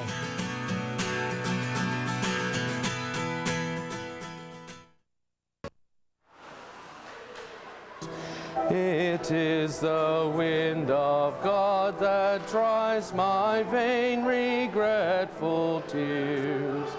Until the Reverend Kevin George is pastor of St. Mark's by the Lake Anglican Church in Tecumseh, Ontario, and he advised all of his parishioners to celebrate Hockey Day in Canada last Sunday by attending service in their hockey jerseys. So well done. By the way, here in Iqaluit, there's another Ron McLean. I was very impressed to hear the Anglican minister here in town is Ron, so hopefully he'll come over and say hello at the Arctic Winter Games Arena. David Glukark of the Royal Canadian Mounted Police is escorting Don Cherry through the lobby as we speak. So Don's going to join us, and on the subject of people who represent God, and of course Don, who thinks he is, the Flying Fathers, probably one of the great stories in all of hockey. And with that, we feature Brenda Irving now and the Flying Fathers. Martyr Shrine in Midland, Ontario. Every year, thousands of the faithful come here to visit one of Canada's most holiest of places. But tonight, this is where God's work will be done, the Midland Centennial Arena. They may have doffed their collars for shin pads, but these players are Catholic priests. They play for one of Canada's most famous teams, the Flying Fathers. They are to hockey what the Harlem Globetrotters are to basketball. The Flying Fathers' very first game was close to 4 decades ago. First game was meant to be a one-time affair, and it went over so well that there were other requests in Northern Ontario. The Flying Fathers have been entertaining hockey fans around the world now for more than 40 years. In that time, they've raised $4 million for everything from literacy programs to cancer research. One of the team's founding fathers knew a thing or two about raising money and about the game of hockey, and his name became synonymous with the Flying Fathers. Les Costello grew up in Northern Ontario. He was a great hockey player who made it to the NHL. Costello won the Stanley Cup as a Leaf in 1948. Then suddenly he quit pro hockey to join the priesthood. His only explanation? God puts a finger on certain people to be priests, Costello once said. Ask God why he picked me. Costello was gruff and irreverent. His sense of humor was a big reason why the Flying Fathers became such a success. I think in the world today, there's not any real good family entertainment, cheap family entertainment. I think if you save the family, you save the world. But in December, Costello suffered a head injury while playing hockey. He was 74. I think he was a saint of a man, and I think he was just a great Canadian that's going to be missed, particularly in Northern Ontario. Tonight's game in Midland is special for the Flying Fathers. It's the first time they've returned to the ice since Costello's death. It's going to be a bit different because he was the heart and soul of the team. He was the voice in the dressing room. He was the upbeat one at all times. Under Costello's leadership, the Flying Fathers managed to show Canadians the light-hearted side of the priesthood. We paid good money for that face-off. We've never laughed so much for a long time. The way they carry on the ice it's better than a Toronto hockey game. They're a good group of guys that seem to be playing hockey well together. They're making the game a lot of fun. Costello was the leader of the Flying Fathers, but these players vow to continue playing and keep Costello's team alive. His vision for us would be to carry on and certainly carry on his spirit and helping people to survive this world and to enjoy themselves.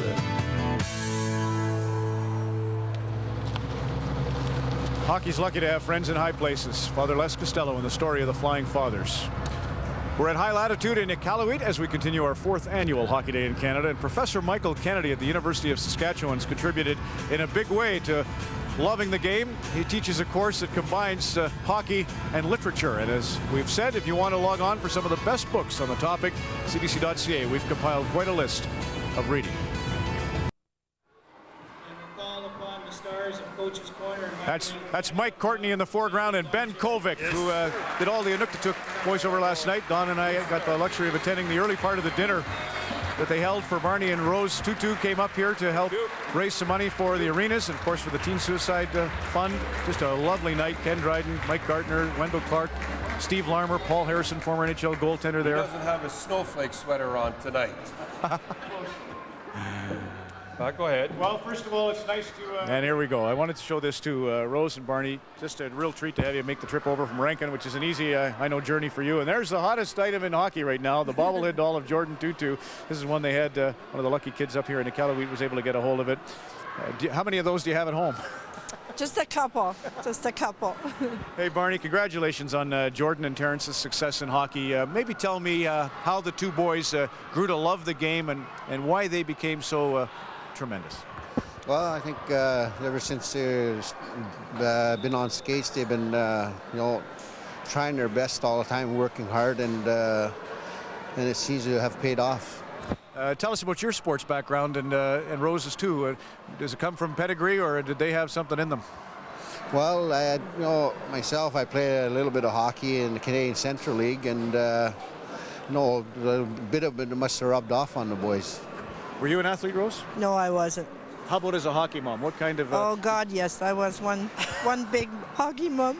Loud in the stands? Loud and clear, yes. How did you teach Terrence and Jordan? What kind of message did you impart when you... and when did they leave Rankin? Because that's, I know in the story of Ben up in Pangnirtung, it's when will you make that move to go on to Yellowknife or go to a place where you can play at a more competitive level with more games? How did you approach that? Let's see, the kids leaving home's got to be tough. Oh, it was. They left when... well, Jordan left when he was 14, and it was very hard. But I just learned to live with it, and we have a couple of grandkids that took over, so, you know, the nest is not empty anymore, but it was very difficult. Yeah, like Rose says, Jordan left home when he was 14, went over to Fort Providence and played there, you know, until Christmas, and then he moved on to Spruce Grove in Alberta. He's such a tough kid and a good kid. How's he held up with, I mean, he's a rock star now, this guy, and he's got so much on him. He has to deal with Terrence. How's he holding up? Well, you know, he's a strong boy, you know, and a great friend, you know, and we all miss Terrence, but he seems to be doing quite well. Rose? Oh, I don't know. It's just, no, I can't say anything. It's too hard. Breaks your heart. No, it breaks all our hearts. But you know what, Terrence, I saw the OCN had such a program and so much love down in the East Coast League last year. I saw, funny enough, in this same paper, a lovely letter from someone who lost a dear friend same way. He's flying high up there, and I know he's looking down on Jordan. How about hockey in Rankin Inlet and in the Arctic? What's the state of the game? You have to ask my husband that question. I know you're thinking. Well, I think, you know, it's grown over the years, and I think, you know, both Terrence and Jordan and a few other kids, you know, around here in Nunavut and around the north and northern Quebec and that, I think they opened up a few doors for the younger kids. What's your involvement now? Are you coaching or have any involvement in the minor hockey at Rankin Inlet? Not at the moment, but after, you know, getting on the ice with you guys the other night, it makes me want to feel like putting the blades back on. Wasn't that fun? We went Thursday night, had that great shinny game, and Barney was a star. I know Ken Dryden said he's going to start playing again. Well, bless your hearts, all of hockey felt for you, Rose and Barney, and we love Terrence, and I know it's just wonderful to see Jordan win that silver medal at the World Juniors, and really appreciate you coming up and doing a nice job for teen suicide, which we know is always unanswerable, but it's great to help. Thank you very much. Hello to everybody in Nunavut, and especially to my grandkids, Darian and Jada. Hi, Ingwatak, and everybody else. And yes, I'd like to say goodbye to my mom in Winnipeg, and hello to Jordan and Brandon. And they won. How'd they do last night? They won last night 3-1. Jordan got 1 assist. Good show. Way to go, Jor. Yeah, he's in good hands with that Kelly McCrimmon, the Brandon Wheat Kings, one of the great programs in the Western Hockey League. Well, we'll look forward to seeing him on Hockey Night in Canada in Nashville. Barney and Rose 2-2. They're the story here. There's no doubt about it this weekend in Iqaluit. And Donald S. Cherry coming up. We have an NHL triple header. Hockey Day in Canada on CBC continues.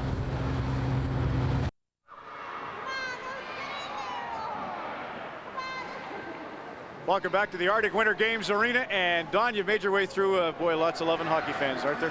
Yeah, lots of fun. We've had a lot of fun up here. Here we are. Sounds like the last time we were here. Where were we the last time? Windsor.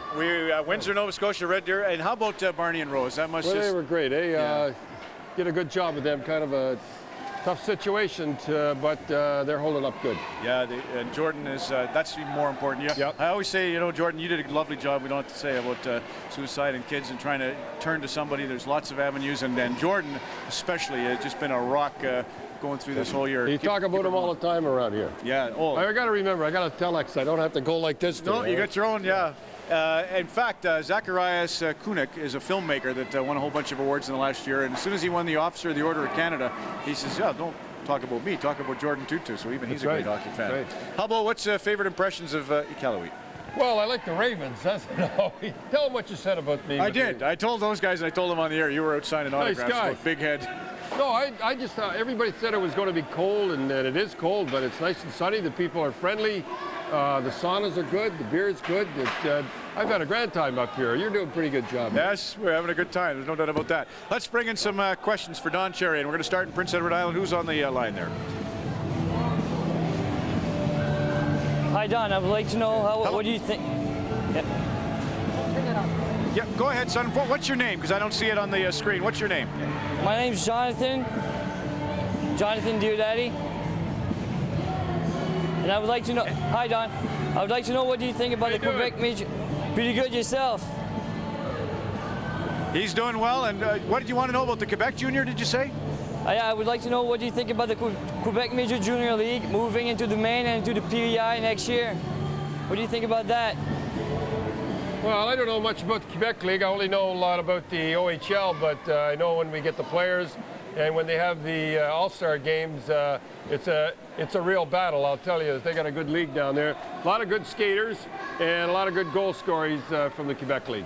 Well, the Cape Breton and Halifax programs have been fantastic. Jonathan, did you have a reason why you wanted to know? Or I don't know if we still have Jonathan on the line. I know Sidney Crosby's a hotshot kid out of the Maritimes right now. Guy asked me that the other night about him, eh? About Sidney? He's 16 years old, supposed to be a real phenom. He made a choice to go to Shattuck, go play high school hockey, maybe get out of the limelight a little bit rather than go play in the queue, because that would have been big pressure for him. Hey, I don't know about that. A lot of pressure. Life is pressure. He should have gone to queue. That's the only way. You don't improve in high school hockey. And high school hockey, I like the kids in it, but if you want to get ahead, you got to get... what about losing his NCAA eligibility? Well, that's a little different then. If he's going to go to college later on, it's all right. But we have a good program in junior hockey too, but that's his decision. We'll see who is right. All right. Sorry, Chris, who do you got? Brent Stewart. Where are you, Brent? I'm Quebec here. City. Go ahead, Brent.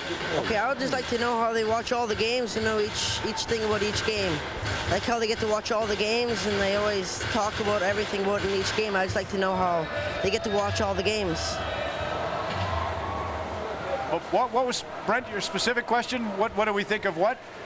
Watching the games or something. I would like to know how Don Cherry and his partner there get to watch all the games and they always talk about each game. I'd like to know how they always get to watch each game. Well, I do watch a lot of games. My son, it was an OHL Central Scouting. We go out 3 or 4 nights a week. We saw a great game between Georgetown. Tell a story. Oh, you want to tell us? Sure. He's a good friend of mine, so I'm glad you stuck up for him. It's a long story. They want to get questions. But anyhow, I saw the game, thought the referee did a good job, which I don't do often, but I went over, and he was embroiled in a real Donnybrook with the coaches and that there, and I went in and told him he did a good job. The first time I've ever done that. What's his name, Beam? Toby Beam, yeah. I assume that was him. You saw Beam, well, so I saw assuming Beam. it was you, Toby. Did a good job. Sorry to drag you into the story. Here I am, 10 o'clock at night, out, and I see a lot of games. I see a lot of kids. That's why I know so much about hockey. Yes.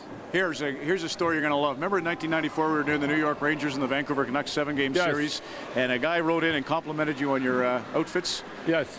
I don't remember, but you will remember when you see this. You were a star of the Cutting Edges. Karen Larson has this story for us. So wingers, stay up high on your D-men, guys. It's a scene typical of any rec men's hockey team. Great. The pink towel, that'll get in the pocket. Oh yeah, right. What's not so typical is the banter. In the dressing room, we can sort of be honest about what we did in the weekend. We can talk about our boyfriends. 1, 2, 3. Hustle, hustle, hustle. Let's go, boys. The Cutting Edges is Vancouver's only gay and gay-friendly hockey club, in action at the University of British Columbia, facing the top team in an otherwise straight league. Go, Paul, go! In a sport that's as macho gets, many of the Edges tell the same story about rediscovering hockey as an adult after leaving it behind as a teenager. I stopped playing because I was gay. I couldn't reconcile playing hockey and being a gay man. We have people from all walks of life, and the common thing we have is the love of hockey. Most of us happen to be gay. The Cutting Edges enjoy a high profile in Vancouver's gay community, thanks in part to an unlikely source. A few years back, one of the Edges wrote a newspaper column comparing Don Cherry's wardrobe to going out in drag. The on-air response was a defining moment for the team. And what does he mean, worn in drag? What's that mean? Going out in ladies' clothes? Oh, he is? Right. Yes. Okay, well, I don't understand that, and I just thought I'd ask you. And how was your cappuccino? For him to mention us and for Ron McLean to talk about us, it was really important. There's another thing that sets this group of men apart from your average Duffers League team, and that's fundraising. For the Cutting Edges, it's about community first, beer and uniforms second. The club has pledged $10,000 towards the building of the new Dr. Peter Center, a daycare for people with HIV and AIDS.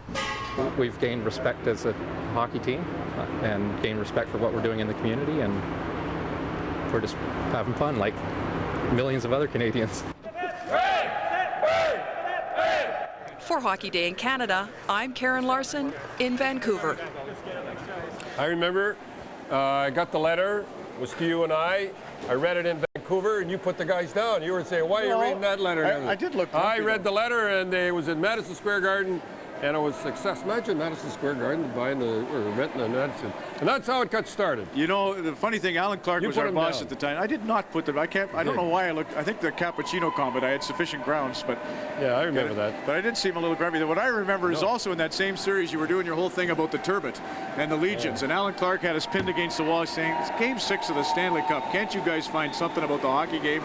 Legion. We were talking about the cutting edges, great team. I go from the Legion, the gay, I'm a man of the 90s. Yeah, that's what you certainly We're going to get more questions here. 2003. Here we go to London. Who's on the line? Oh, man of the 90s. Sorry, 2003. Hi, Lena. What's your question for Mr. Cherry? Hi, Don. Hi, Ron. I'm really excited to be talking to you guys.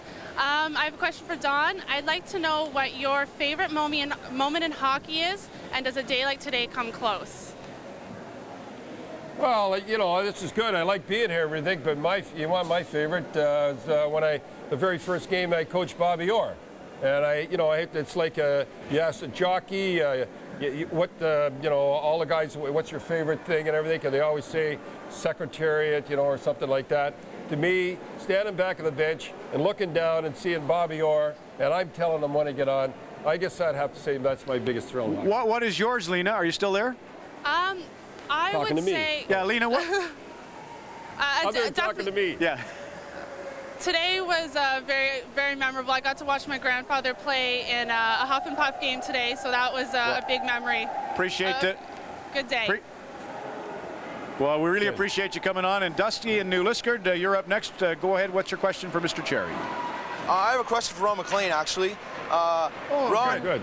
Ron, how would you encourage a young official like me these days to stay in the game despite all the abuse that we take from parents, fans, and coaches?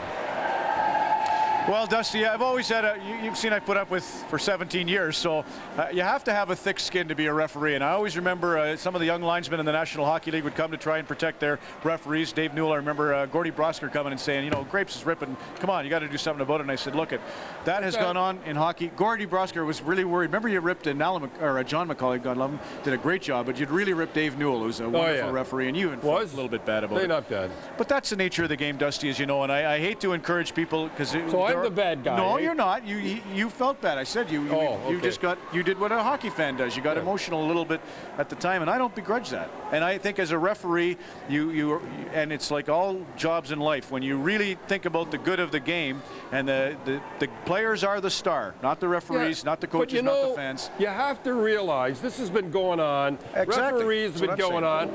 Umpires have been going on. Football umpires have been going on.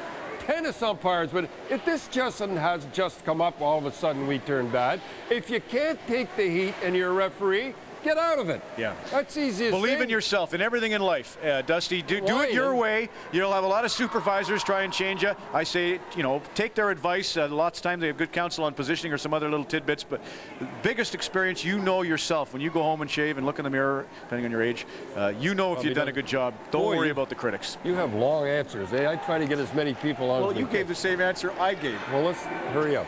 Sorry, where are we going here, Chris? Quinn, a young lady in Port Alberni, has a question for us. Go ahead there, Quinn. Hi, I just say it's like to be talking to you guys. I mean, Don Cherry, I've watched you on Hockey Night in Canada ever since I was a little kid, so it's great. And my question is, what do you think of Hayley Wickenheiser playing over in Europe in a men's professional league? Well, I see her. She's doing very good. She got another assist the other night. She always gets her draw every time. I don't know what it is. She beats them all the time. I think it's great. She's doing great. She's holding up her end great. I don't know whether the rest of the women or the girls are happy that she's over there, because what happens is if all the good ones leave and go to the men's league, then they won't improve. So I'm happy for her, but I don't know. Don't you think she's kind of like a Gretzky, though? It's like when Wayne had to go play. Well, there'll be somebody else come up and then they'll leave too. I think it's great for her, but I don't know whether it's great for women's hockey. Take a short break, come back with more of Donald S. We're setting up Montreal Edmonton's game 1 of the triple header, and of course the novices on the ice now at the Arctic Winter Games Arena in Iqaluit. Senators and the Maple Leafs as we kick off our triple header on Hockey Day in Canada. Now Domi centering and scores! Domi to Tucker! 2-1 Toronto. Good crowd tonight for the Canadians and the Flames. Carroll gets it in. Dangerous for all. Score! What a play by Perreault! And the veteran, Dougie Gilmore. Game 3 of Hockey Day in Canada. Deflected, they score! Morrison got a stick at the shot and put it up over the shoulder of Salo.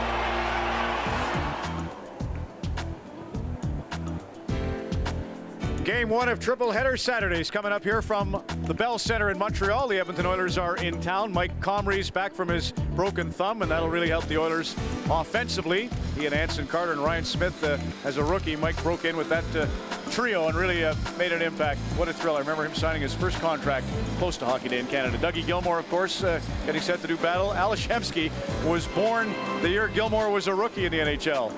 So, and there's Yannick Perreault. Montreal, Edmonton.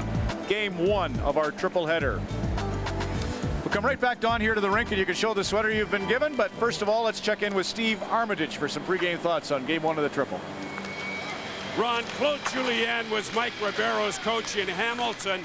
Mike, how much has that helped you, the fact that Claude is behind the bench here in Montreal now? I think Claude has a lot of confidence in me, and it shows. You know, when I get on the ice, I'm confident. I know if I make a mistake, I might play again. So I like him behind the bench, and I think the team's getting better and better. Mike, the Habs power play has struggled of late. What do you got to do to make it work against the Oilers tonight? I think we need to throw the puck at the net and go for rebounds, create some guys in front of the net so the goalie can see the puck and just throw pucks at the net. And we've been passing the puck pretty well, but not shooting.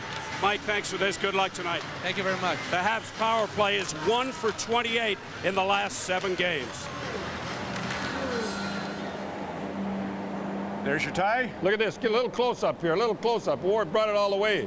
See that? Richard's been great too on camera here, Richard, helping us out with the CBC Iqaluit. All right. And you had a nice gift from Ed Pico. Ed Pico is here.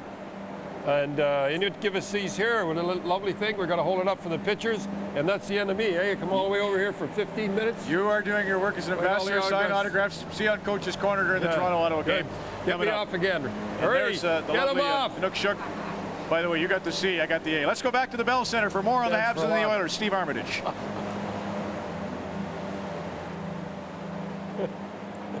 Ron, it's always nice to come home, but George Laraque, I would think it's very special because about an hour from here in Granby, this is where you won the Memorial Cup. Yeah, definitely, and I'm always excited to come to Montreal, and I know I have a lot of friends in the stands and a lot of people from Granby, from Montreal, from all over the place, my family, my cousins, and I'm very excited to be there today. It's going to cost you a lot of money here in Montreal today. 2 suites, 10 tickets. That's not cheap. Well, you know, it always does, but that's all right because we only play there once, thanks God, you know. But, you know, we have to take advantage of it. I want all my family, everybody to see that game because that's the only chance they have to see it live, and that's why I do all this, but only one time. George, thanks for doing this. Good luck today. Hey, thank you very much. My pleasure.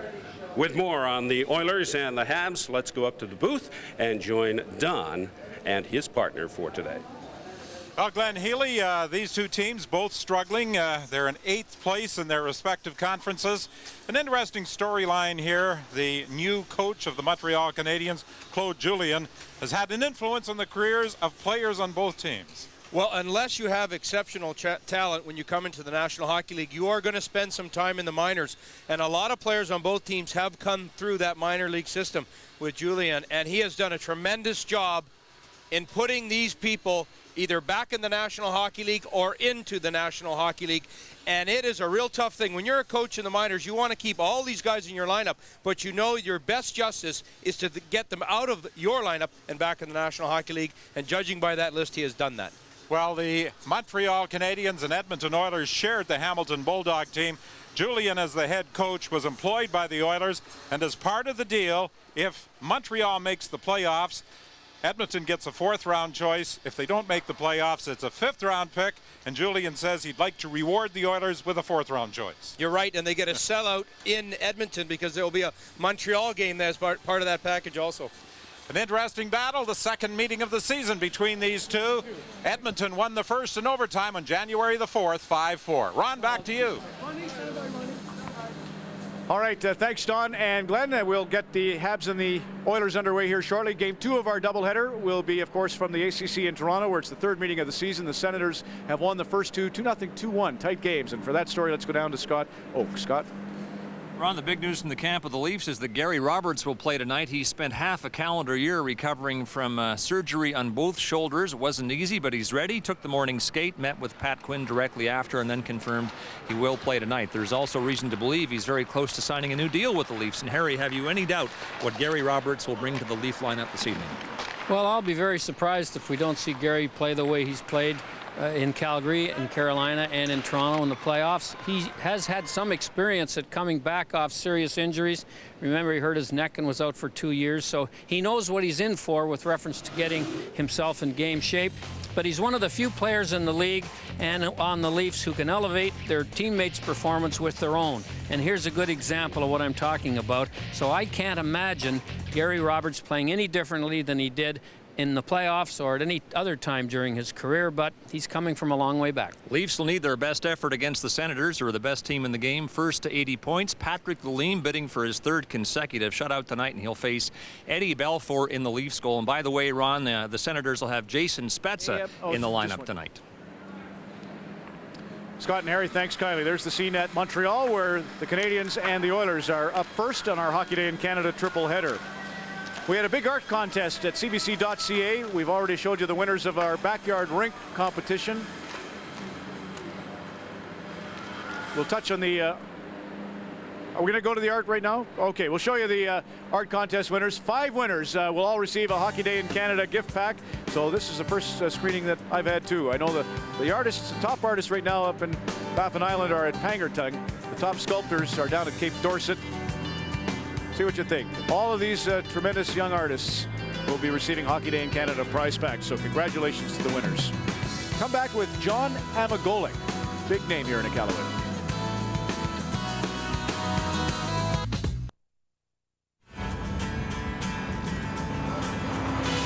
That's a live shot. You have a full moon right now on February the 15th. It's Flag Day. This is the day that Canada's new flag was unveiled in 1965. And John Amagolik sitting with me here at the Arctic Winter Games Arena. John's claim to fame is he's the forefather of the creation of the territory of Nunavut. John, congratulations. You were the man that negotiated the largest land claim settlement, a $1 billion deal with the government, April 1st, 1999.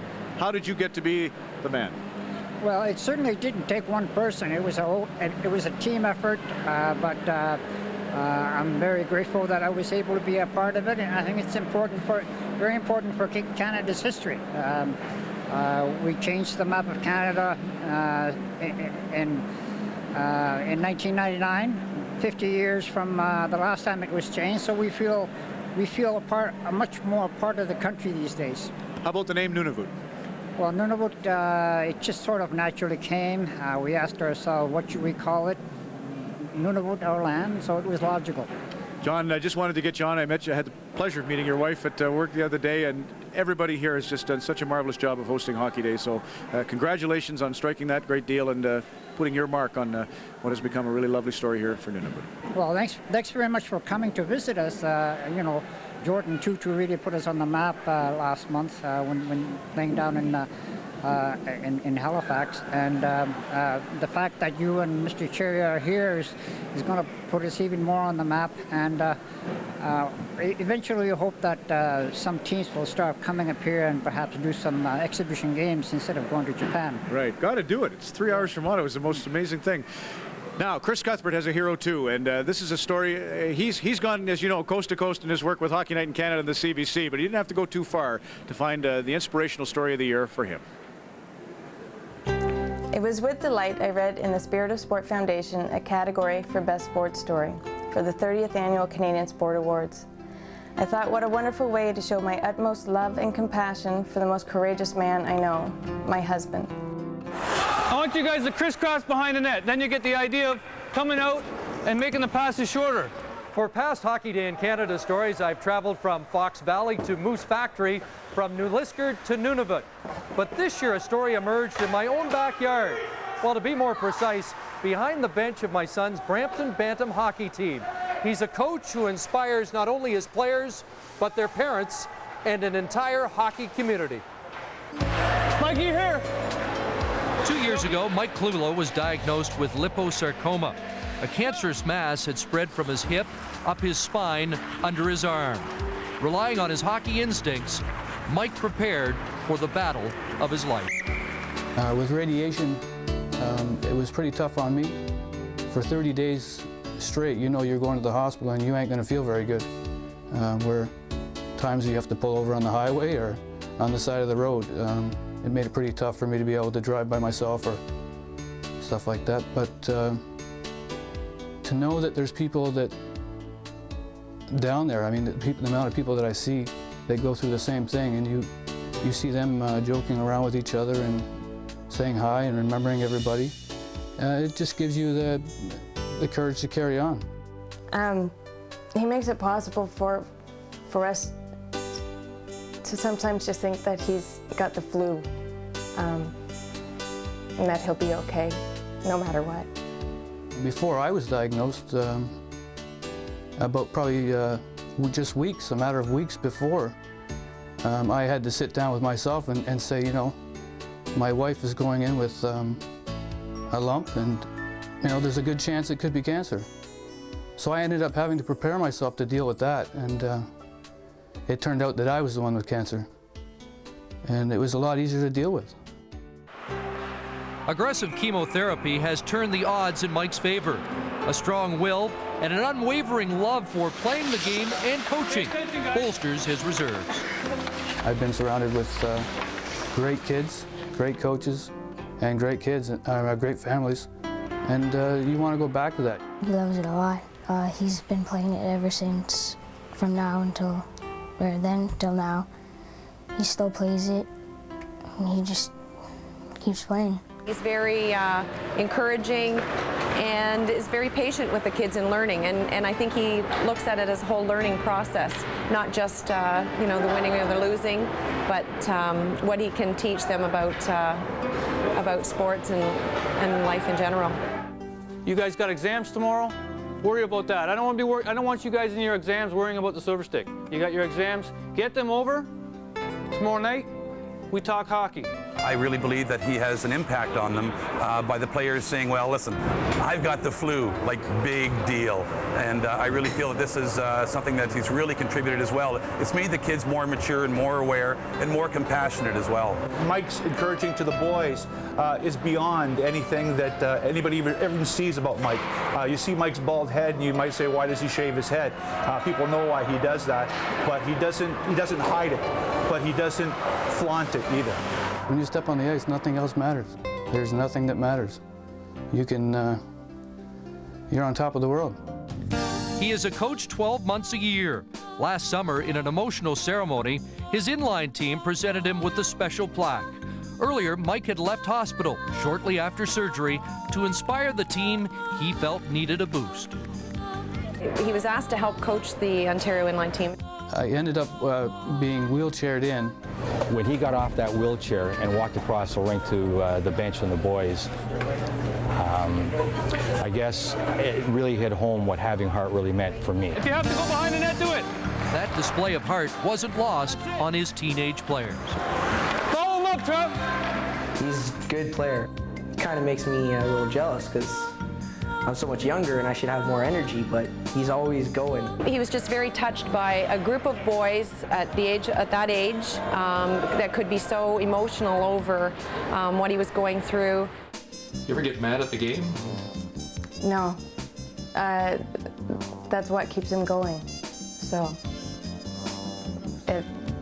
I don't ever say, no, I don't think he should go. That's up to him. It keeps him going, so I'm never mad at the game. Not for him. The tumor is shrinking, and we are winning. We may have several rounds of chemo left, but the light at the end of the tunnel is getting closer. Mike has been a longtime friend. He's actually my hero in many, many ways, and I love that guy. I have more fun than the kids. What a superstar. It's a Bobby or yawn, Steve. Bobby, when Don first went into the room, Bobby was over there yawning because it's oxygen deprivation as you get keyed up for a moment. So I'm covering there because we were watching that sentimental story. Chris's son, by the way, Justin, their whole team's watching at Turtle Jacks in Brampton. They got the weekend off. So Justin, to you and the team, be good to your coach and good to your dad there. Ray Bork, can you hear Ron McLean? Yes, I can. Great to have you with us. Here's two men who starred in the National Hockey League and celebrated going out in fine style with Steve's New York Rangers Stanley Cup in the year 1994. And of course, Ray, we all got the privilege of seeing your Colorado Avalanche victory. Tell us which of your sons is playing in the Pee Wee tournament and how's he doing? It's Ryan, my 12-year-old, and we played today and we won 5-4. So it was really, it was a great game. It was a close one. We scored an empty net goal, then they came right back and made it 5-4, and we kind of squeaked through it. So it was fun. For us, it's our first experience here, and he's psyched. What's your role, Ray? Are you doing anything behind the bench? Yeah, I'm floater coach. No, I've been helping out in practice, and I've been behind the bench, and it's pretty neat because Steve Casper's son plays on the team as well. So both of us try to get there as much as we can, and we've had a lot of fun with the kids. You know, Ray, you might relate to this, but I read about Steve when he won the Stanley Cup in New York. After they left the room, he thought, is that it? It was like all this build-up to getting that Stanley Cup. And the neat thing, Steve, is you've maintained that. And I always remember you at morning skates going out and shooting pucks before the teams would get out there. It's almost like the cup, as much as it's the pinnacle. Your love of the game has endured. And tell us about what you do with Peterborough and minor hockey there. Well, I think, you know, winning the Stanley Cup was a great thing, but for me, I think it lasted for a second. You know, the game was over and that was it. And I think it's the process that you go through from the first round of the playoffs right through to the end, and that journey where you learn a lot about yourself and what it takes to win. And that was the fun part. Now I'm involved. I work for the Players Association, obviously, and minor hockey is an important part of my life. Through work, I sit on the board with the CHA and you know, spend a lot of time talking about minor hockey and how to make the game better for the kids and more fun. I think it's a game that should be enjoyed by everybody, and we have to look at ways of making it a very positive environment for them. Hey, Ray, you know, Quebec had all the scoring stars in the 1980s and 90s, and that seems to have fallen off a little bit. And I wonder if you attribute any of that to, it was probably Quebec, of all the provinces, that sort of took the bull by the horns and said, let's knock off a bit of this emphasis on winning. And certainly with respect to body checking, they took the bold initiative to back it up to bantam age. I'd like to hear your thoughts on mixing winning with maybe that emphasis on less hitting and more fun. Well, I think as a kid and whenever you play any sports, I think you're trying to win, but it's not everything. And I think that has to be taught, is just going out there and the attitude about trying your best and trying to bring out your best every day. And hopefully that'll allow you to win. But if you don't win, if you walk off knowing that you've worked hard and done your best, I think that's what it's all about. How about body checking? When would you introduce it? Well, for me, I grew up with being allowed to hit from day one when I played, and sometimes I think it's tough on the kids not being able to hit, and all of a sudden now they're allowed to hit, and to try to introduce body checking, and it seems like when they're allowed, all of a sudden that's all they want to do is try to go out there and hit. I think if you're brought up from day one knowing how to hit, you know how to take the hit, you know how to give the hit, and I think it's a lot safer that way. That's my opinion. Steve? Oh, I agree with that. I think that, you know, body contact, it starts right at the very first time you play the game, and you're going to have accidental contact, and I think introducing it younger is a lot better. And I think that it's not so much, you know, the kids as much as it is the adults that teach it, and it's more of a behavior problem when you get out there and you've got kids running people from behind and the head hits and stuff like that. I mean, the refs are there, they call the penalties after the crime has been committed, they can't prevent it. Should it be uniform? Ray, do you think they should legislate that? I mean, every province has been given individual autonomy. Do you think that the CHA or somebody should make it right across the board, one or the other? I think it should be the same for everybody. The age, the hitting, everything that goes with playing hockey, I think should be not only in Canada but across the U.S. Have one set of rules for the game of hockey, and I think it would be a lot easier for everybody. Steve? Yeah, I mean, the more consistent they are from province to province, the easier it is to play tournaments, because you got a lot of teams that travel from different areas of the country to play tournaments, and sometimes the rules are different. There's body checking. They come from a non-contact league, so it gets confusing out there. But if they introduce it right away and it's consistent across the country, and I think if it's taught properly, it's safe.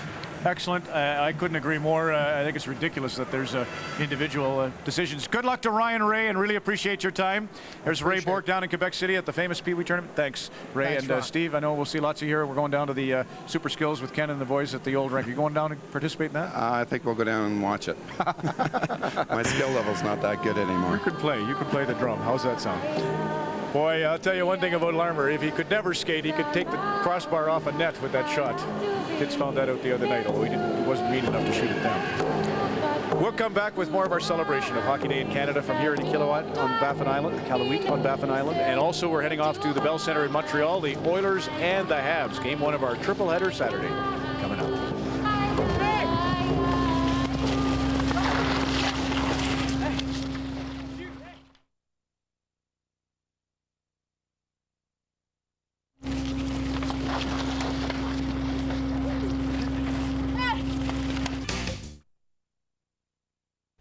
Well, we opened the show 4 hours ago. Sylvia Cloutier treated us to a lovely song celebrating the new season.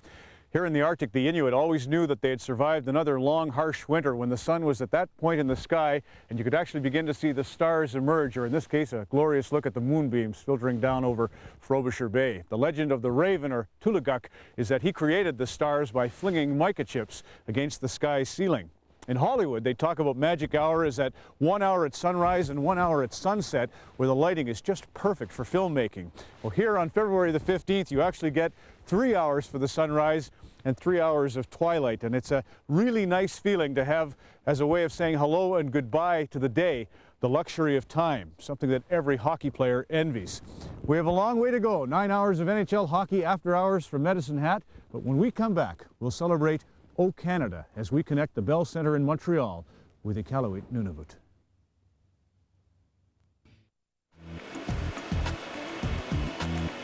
Standing by for that special O Canada at the Bell Centre, Edmonton and Montreal. Kickoff triple header Saturday, as we've said. 38 years ago today, Lester Pearson and Canada unveiled a new...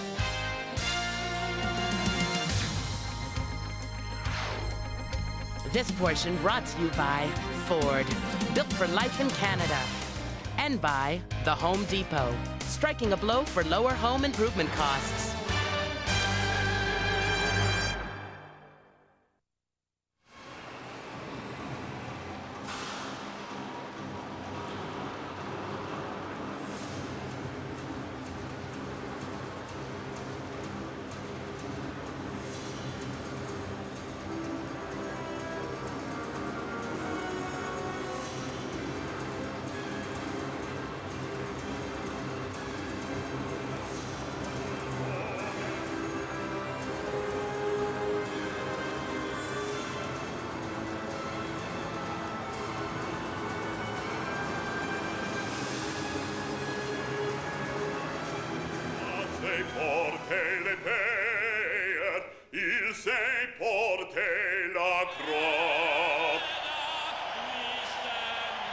At Hockey Games, it has been rendered by the pros. By Michael Burgess, Jeanette Renault, Blue Rodeo's Jim Cuddy, Great Big C's Alan Doyle, and even the Bare Naked Ladies.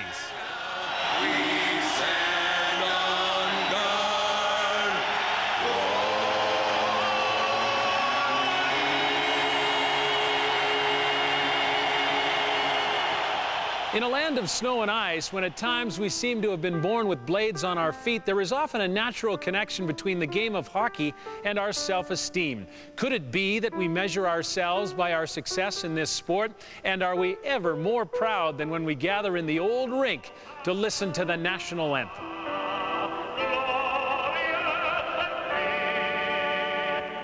It was the late Roger Doucette who gave the national hymn and hockey such harmony. Center stage at the Montreal Forum, he became O Canada's superstar.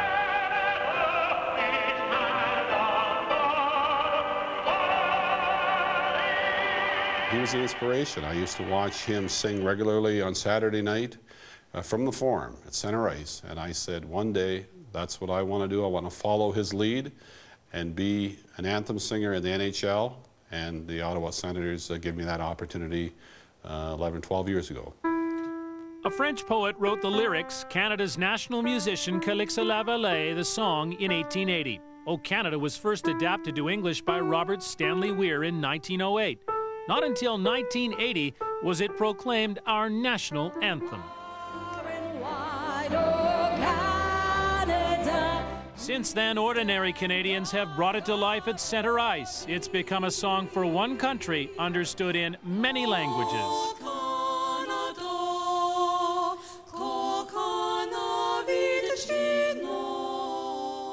It's important stuff, this anthem singing, never taken lightly by our man, Constable Sledge. Every game have a warm-up of a good hour prior to stepping out onto the ice. You know, not eating 4 hours before a performance, getting to the rink a good hour before the actual drop of the puck. The song and the game. Ask Patrick Lalime. There's a certain rhythm to our lives in this hockey-playing nation, and for Constable Lyndon Sledge, a critical beat to walk. He's the anthem singer. Before the game can even begin, he delivers the keynote address.